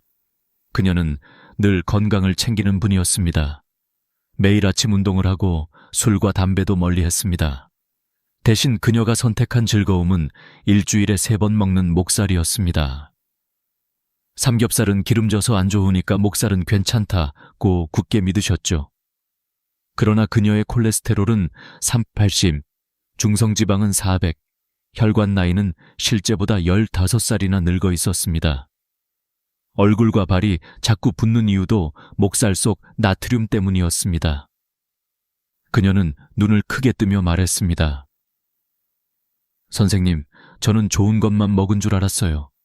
그런데 이게 독이었다니. 광주의 박영철 어르신은 여름마다 오리백숙으로 몸보신을 하셨습니다. 오리는 영양이 풍부하고 힘을 준다고 믿었기 때문입니다. 그러나 간 수치는 3배, 요산은 2배로 치솟아 있었습니다. 신장은 감당할 수 없을 만큼 약해져 있었습니다. 그는 떨리는 목소리로 제게 물었습니다. 선생님, 저는 건강하려고 먹었는데 왜 이렇게 된 겁니까? 그 질문은 단순한 의학적 답변이 아니라 삶의 무게가 실린 절규였습니다. 인천의 최미경 할머니는 기름진 고기는 피하고 대신 양념된 불고기만 드셨습니다. 달콤하고 부드러워 손주들도 좋아했기 때문입니다. 그러나 그녀의 혈당은 220, 당화혈색소는 9.8, 간 수치는 정상의 3배였습니다.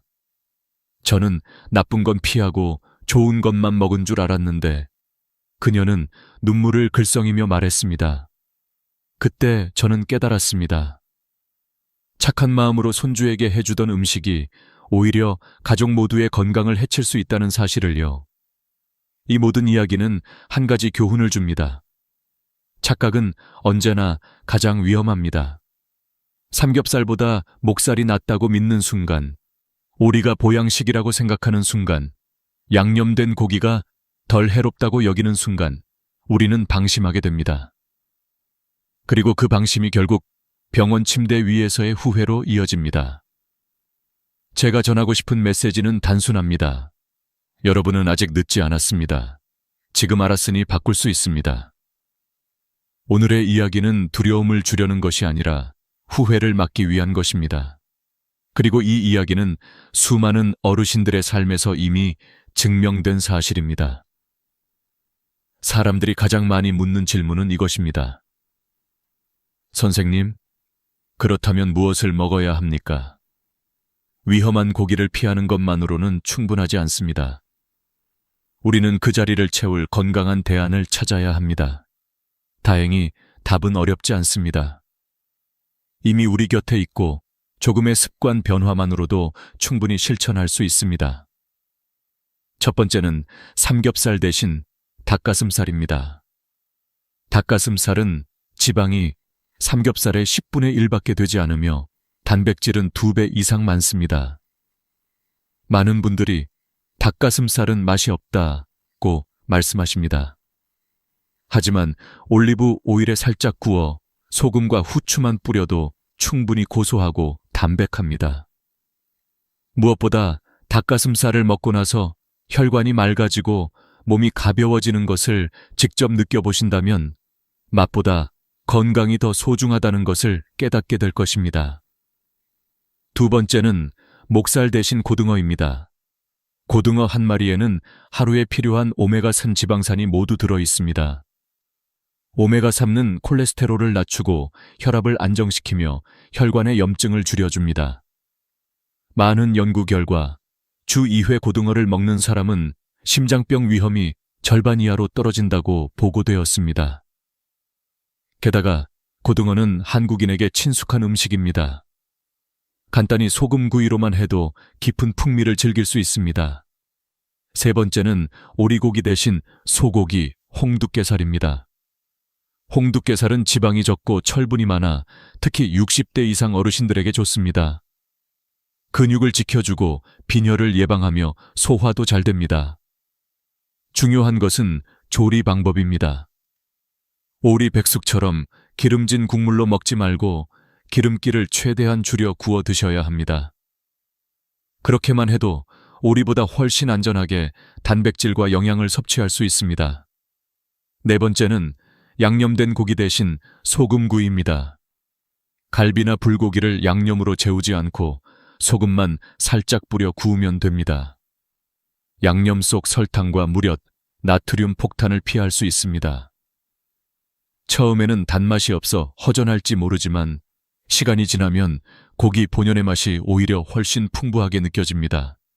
더구나 혈당과 혈압이 안정되면 몸이 편안해지고 기분까지 좋아집니다. 여기에 한 가지 더 강조드리고 싶은 것이 있습니다. 조리법의 중요성입니다. 튀기면 지방이 몇 배로 늘어나고 양념을 많이 하면 설탕과 나트륨이 쌓입니다.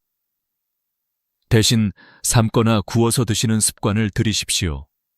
단순하지만 이 차이가 수명을 10년 더 늘릴 수도 있습니다. 제가 진료실에서 보아온 변화는 놀라울 정도로 빠릅니다.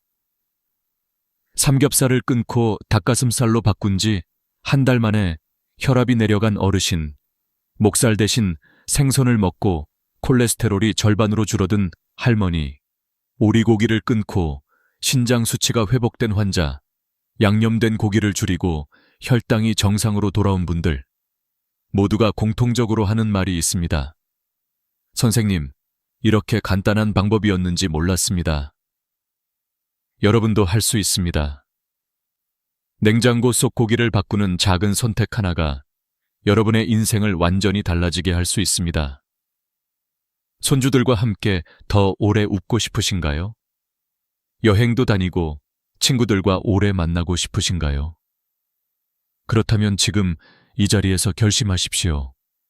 삼겹살 대신 닭가슴살, 목살 대신 고등어, 오리 대신 홍두깨살, 양념 대신 소금구이. 단순한 4가지 바꿔치기가 여러분의 10년을 지켜줄 것입니다. 그리고 무엇보다 중요한 것은 나도 늦지 않았다는 믿음입니다. 70세든 80세든 심지어 이미 병이 진행 중이어도 몸은 정직하게 반응합니다. 오늘부터 바꾸면 내일부터 변화가 시작됩니다. 건강은 결코 멀리 있지 않습니다. 여러분의 식탁 위에서 바로 시작할 수 있습니다. 지금까지 저는 여러분께 4가지 위험한 고기와 4가지 건강한 대안을 말씀드렸습니다. 그러나 이 이야기는 단순히 음식의 문제가 아닙니다. 사실은 우리의 삶의 태도, 가족을 향한 사랑, 그리고 남은 시간을 어떻게 살아갈 것인가에 관한 이야기입니다.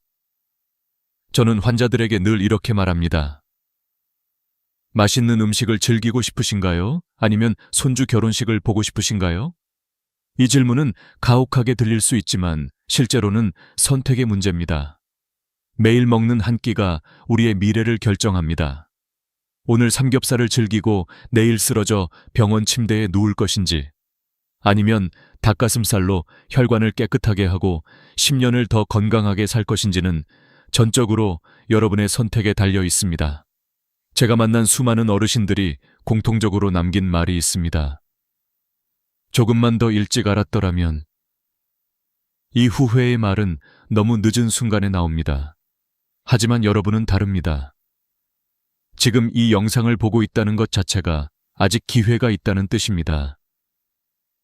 지금이라도 바꾸면 손주와 손을 잡고 공원을 걸을 수 있고 여행을 떠날 수 있으며 무엇보다 가족과 함께 웃을 수 있습니다. 우리는 흔히 건강을 잃고 나서야 그 소중함을 깨닫습니다. 하지만 건강은 한번 잃으면 되돌리기 어렵습니다. 그렇기에 예방이 무엇보다 중요합니다. 음식은 우리의 가장 큰 약이 될 수도 가장 무서운 독이 될 수도 있습니다. 오늘부터 여러분의 식탁을 바꾸십시오. 삼겹살 대신 닭가슴살, 목살 대신 고등어, 오리 대신 홍두깨살, 양념 대신 소금구이. 단순한 선택이지만 그 결과는 엄청납니다. 저는 이 이야기를 단순히 의학적 사실로만 전달하고 싶지 않습니다. 의사로서, 그리고 같은 인생을 살아가는 사람으로서 여러분께 진심으로 전하고 싶습니다. 여러분의 생명은 숫자로만 계산될 수 없습니다. 그것은 사랑하는 가족과 보내는 시간, 함께 웃고 나누는 순간으로 채워져야 합니다. 만약 오늘의 작은 선택으로 그 시간을 더 늘릴 수 있다면 그것보다 더 값진 투자는 없을 것입니다. 마지막으로 꼭 말씀드리고 싶습니다. 건강은 운명이 아닙니다. 건강은 선택입니다. 여러분은 오늘 올바른 선택을 하셨습니다. 영상을 끝까지 시청하셨다는 것 자체가 변화를 향한 첫걸음입니다. 이제 남은 것은 실천뿐입니다. 오늘 냉장고를 열어 위험한 고기를 치우고 건강한 대안을 채워 넣으십시오. 내일부터 몸이 달라지는 것을 느낄 수 있을 것입니다. 사랑하는 가족과 더 오래 함께하고 싶으신가요? 그렇다면 지금 이 순간이 바로 시작점입니다. 여러분의 선택 하나가 10년을 더 건강하게, 10년을 더 행복하게 만들어줄 것입니다. 저는 여러분이 이 길을 걸어가시기를 진심으로 기도합니다. 오늘도 끝까지 함께해 주셔서 감사합니다. 여러분의 건강한 노후를 위해 앞으로도 소중한 이야기를 계속 전해드리겠습니다.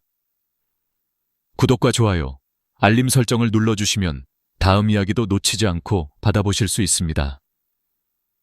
여러분의 작은 관심이 주변 어르신들의 생명을 구할 수 있습니다. 함께 나누어 주십시오. 여러분, 건강은 선택입니다. 오늘부터 올바른 선택을 하시고 가족과 더 오래, 더 행복하게 함께 하시기를 바랍니다. 요즘 기억력이 예전 같지 않다고 느끼신 적 있으신가요? 단 3분 만에 기억력을 되찾을 수 있는 방법이 있습니다. 대화를 하다가 분명히 아는 단어인데 입 안에서만 맴돌다가 끝내 나오지 않아 대화가 끊겨버린 경험. 누구나 한 번쯤 있으실 겁니다. 놀라운 사실은 그 원인이 단순히 뇌 자체에 있는 것이 아니라 뇌로 가는 혈액의 흐름을 결정짓는 아주 중요한 지점에 있다는 것입니다. 오늘 영상에서는 하루 5분, 손끝으로 가볍게 눌러주는 단순한 동작만으로 기억력과 말하기 능력을 되살릴 수 있는 비밀을 알려드리겠습니다. 저는 30년 넘게 뇌와 기억을 연구해 온 신경과 전문의입니다. 그러나 이 여정은 연구실에서 시작된 것이 아니라 제 가족의 아픈 기억에서 출발했습니다. 25년 전 어머니와 차를 마시던 중이었습니다. 어머니는 한참 동안 제 얼굴을 바라보시더니 머뭇거리며 이렇게 물으셨습니다. 너는 누구니? 그 순간 제 가슴은 산산이 부서졌습니다. 아들로서 저는 눈물이 쏟아졌고 의사로서 저는 반드시 답을 찾아야 한다는 사명감을 느꼈습니다. 그날 이후 저는 기억이 사라지는 진짜 이유를 끝까지 밝혀내겠다고 결심했습니다. 그리고 저는 누구도 쉽게 믿기 힘든 진실을 알게 되었습니다. 기억력이 떨어지는 대부분의 원인은 뇌세포가 죽어서가 아니라 뇌로 가는 혈류가 충분히 공급되지 않기 때문이었습니다. 아무리 정밀하고 복잡한 기관이라도 뇌는 결국 엔진과 같습니다. 작동하기 위해서는 연료가 필요합니다. 혈액이 산소와 영양분을 실어 나르지 못하면 뇌는 점점 둔해지고 기억은 희미해지며 하고 싶은 말조차 깊은 곳에 갇혀 나오지 못하게 됩니다. 좋은 소식은 이 흐름은 우리가 바꿀 수 있다는 사실입니다. 뇌로 가는 길은 완전히 막혀버린 일방 통행로가 아닙니다. 작은 자극으로도 다시 열 수 있습니다. 그 순간 기억은 돌아오고 말은 다시 흘러나옵니다. 저는 수백 명의 환자들이 단 몇 분의 간단한 실천만으로 눈빛이 밝아지고 목소리가 또렷해지며 자신감을 되찾는 것을 직접 보았습니다. 기억은 사라진 것이 아니라 단지 길을 잃었을 뿐이었습니다. 많은 사람들은 이렇게 말합니다. 나이 들면 다 그래. 하지만 그것은 단순한 핑계일 뿐입니다. 만약 나이가 원인이라면 왜 어떤 분들은 80이 넘어도 전화번호를 또렷하게 기억하는데 어떤 분들은 60에도 일상적인 기억을 잃어버릴까요? 답은 단순합니다. 뇌로 가는 혈류가 원활하냐, 막혀 있느냐의 차이입니다. 이제 몇 분 뒤면 저는 단순히 왜 기억력이 떨어지는지 설명하는 것을 넘어서 여러분이 직접 따라할 수 있는 구체적이고 쉬운 방법을 알려드릴 것입니다. 약도, 특별한 도구도 필요 없습니다. 오직 여러분의 손끝만 있으면 됩니다.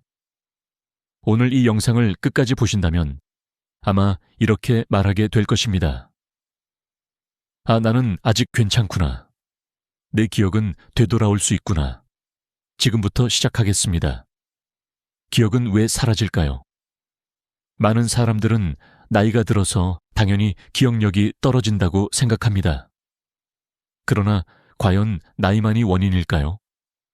실제로 환자들을 살펴보면 같은 연령대임에도 어떤 분은 여전히 명확한 기억력과 집중력을 유지하고 또 다른 분은 대화조차 이어가기 힘들어합니다. 이 차이는 어디에서 비롯되는 걸까요? 그 해답은 바로 뇌로 가는 혈류, 즉 피의 흐름에 있습니다. 뇌는 하루 24시간, 단 한순간도 쉬지 않고 일합니다. 우리가 생각하고, 감정을 느끼고, 새로운 정보를 저장하고, 필요할 때 꺼내 쓰는 모든 과정은 뇌에서 일어나지만 이 과정이 가능하려면 반드시 산소와 영양분이 공급되어야 합니다. 그 공급의 통로가 바로 피, 혈류입니다.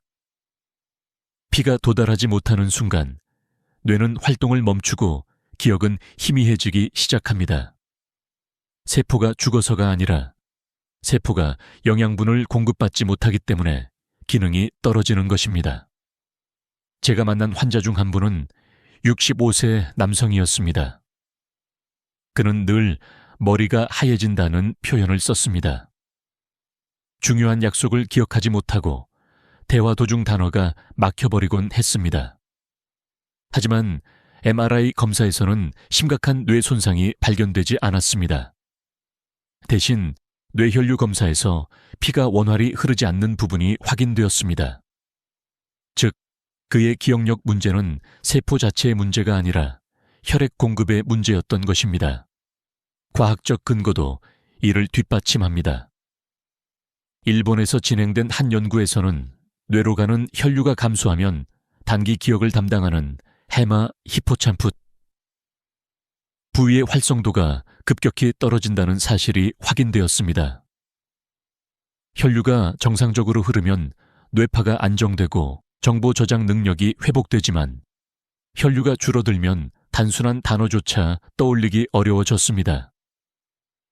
여러분이 단어가 혀끝에 걸려 나오지 않는다는 경험을 하는 이유는 단순히 뇌가 늙어서가 아니라 뇌로 가는 피의 길이 잠시 좁아졌기 때문입니다.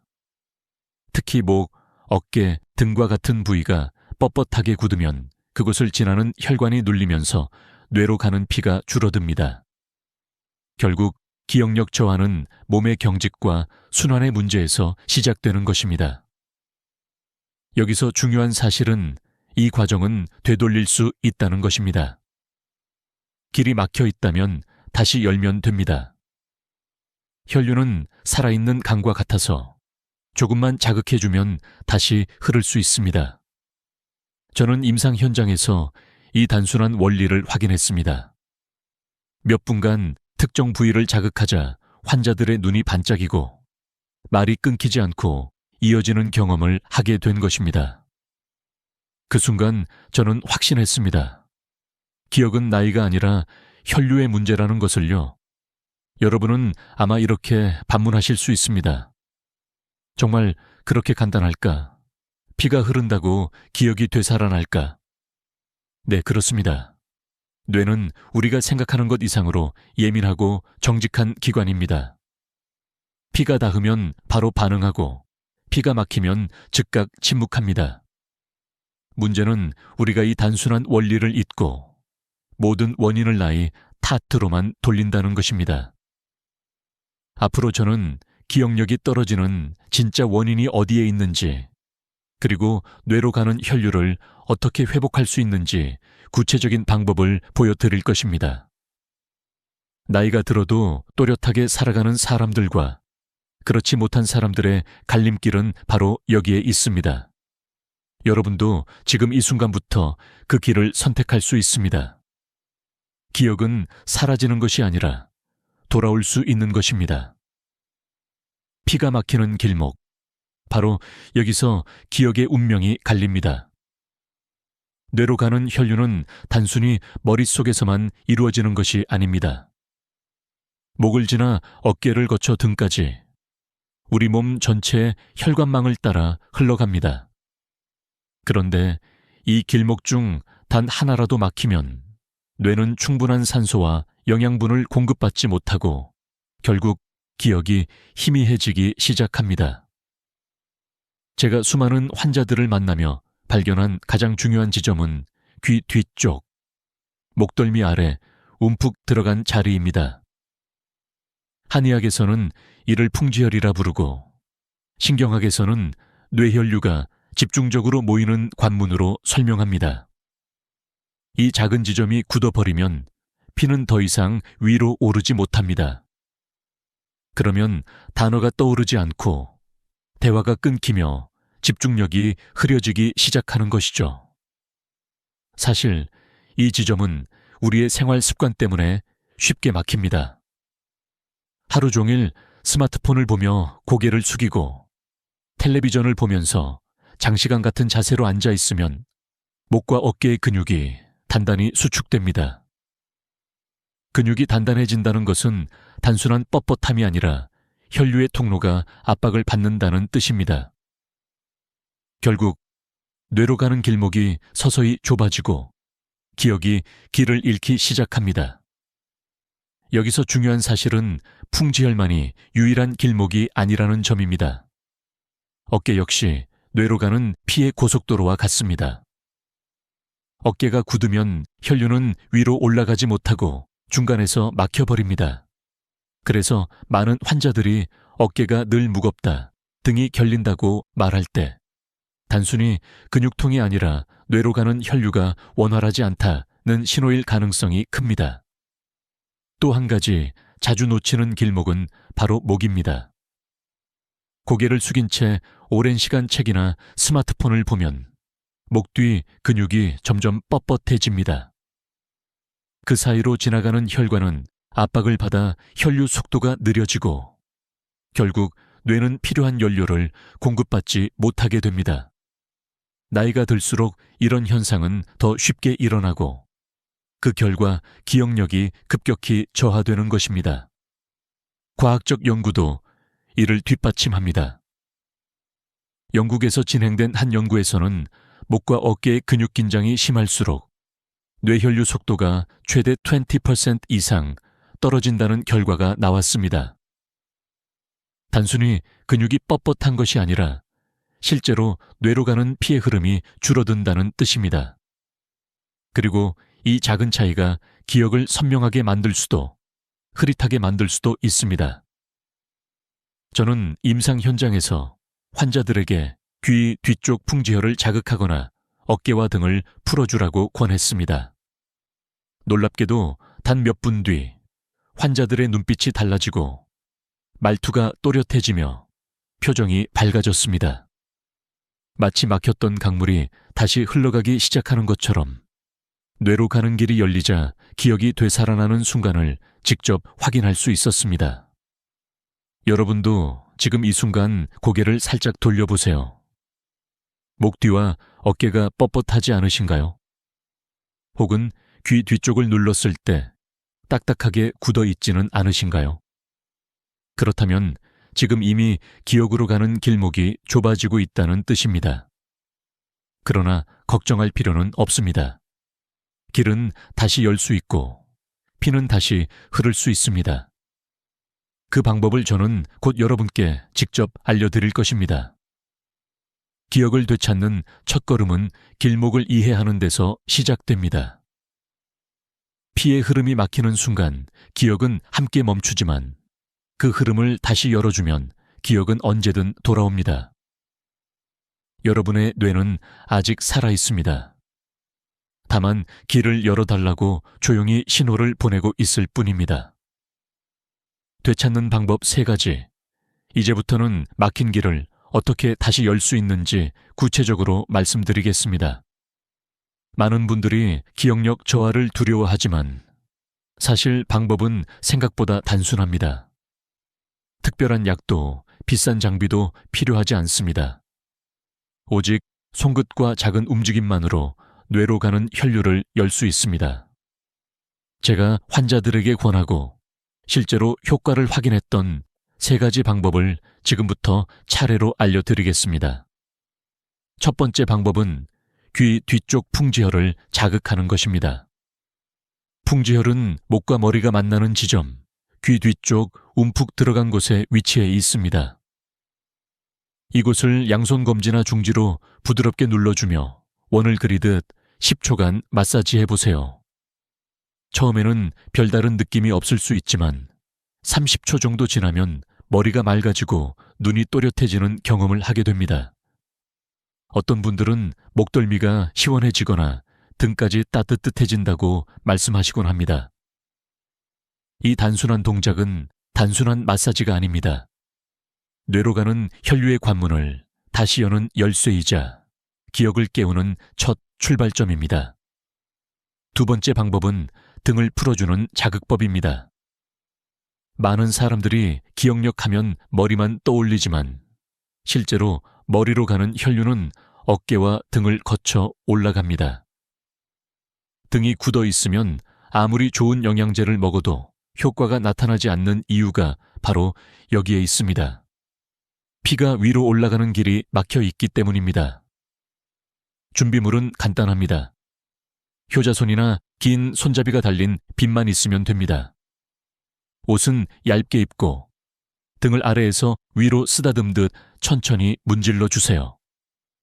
좌우를 번갈아가며 30초씩 총 2, 3분이면 충분합니다.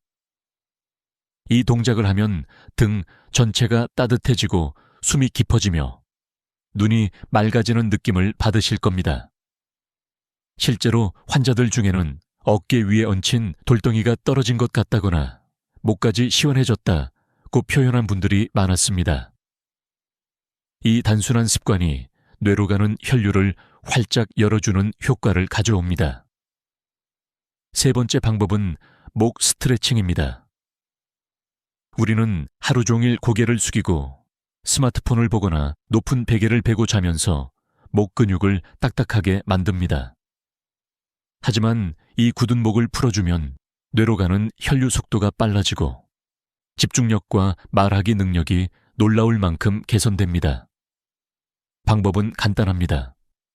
의자에 바르게 앉아 어깨에 힘을 빼고 고개를 천천히 오른쪽으로 기울여 귀가 어깨에 가까워지도록 10초 유지합니다. 다시 원위치로 돌아와 이번에는 왼쪽으로 10초, 이어서 고개를 뒤로 젖히며 어깨를 펴고 손바닥으로 허벅지를 살짝 눌러줍니다. 이때 시선은 천장을 향하세요. 이 자세는 목과 어깨 사이 혈류 통로를 열어주는 스트레칭으로 끝나고 나면 머리가 가벼워지고 눈이 맑아지는 것을 느낄 수 있습니다. 이 3가지 방법은 어렵지 않습니다. 하루에 단 5분만 투자하면 충분합니다. 더 중요한 사실은 이 작은 습관이 쌓이면 한 달 후 완전히 다른 결과를 만들어낸다는 점입니다. 저는 수많은 환자들이 단순히 풍지혈을 눌러주고 등을 풀고 목을 스트레칭하는 것만으로도 삶이 달라지는 모습을 직접 확인했습니다. 머리가 가벼워졌다. 집중이 잘 된다. 말이 끊기지 않는다는 피드백을 들을 때마다 저는 확신했습니다. 기억은 사라진 것이 아니라 단지 길을 열어주길 기다리고 있었을 뿐이라는 것을요. 여러분도 오늘 영상을 보신 뒤 당장 시작해 보시기 바랍니다. 귀 뒤를 눌러주고 등을 풀고 목을 돌려주는 작은 동작 하나하나가 여러분의 기억을 되살리는 첫 걸음이 될 수 있습니다. 이 3가지 방법을 꾸준히 실천한다면 머릿속 깊이 잠들어 있던 기억이 다시 깨어나는 순간을 경험하시게 될 것입니다. 잘못된 습관의 함정, 이제는 기억을 망가뜨리는 원인에 대해 이야기해 보겠습니다. 아무리 좋은 자극법과 스트레칭을 실천해도 매일 반복되는 나쁜 습관을 그대로 두면 기억은 여전히 무너질 수밖에 없습니다. 기억력 저하의 진짜 적은 나이가 아니라 습관입니다. 첫 번째 습관은 스마트폰입니다. 요즘 세대뿐 아니라 어르신들까지 하루 종일 스마트폰을 손에 쥐고 계십니다. 문제는 고개를 푹 숙인 채 작은 화면을 오래 바라본다는 점입니다. 이 자세는 목 뒤 근육을 과도하게 긴장시키고 풍지혈을 눌러 혈류를 차단합니다. 일본 도쿄대학 연구팀에 따르면 하루 평균 4시간 이상 스마트폰을 고개 숙인 채 사용할 경우 뇌로 가는 혈류가 15% 이상 감소한다고 합니다.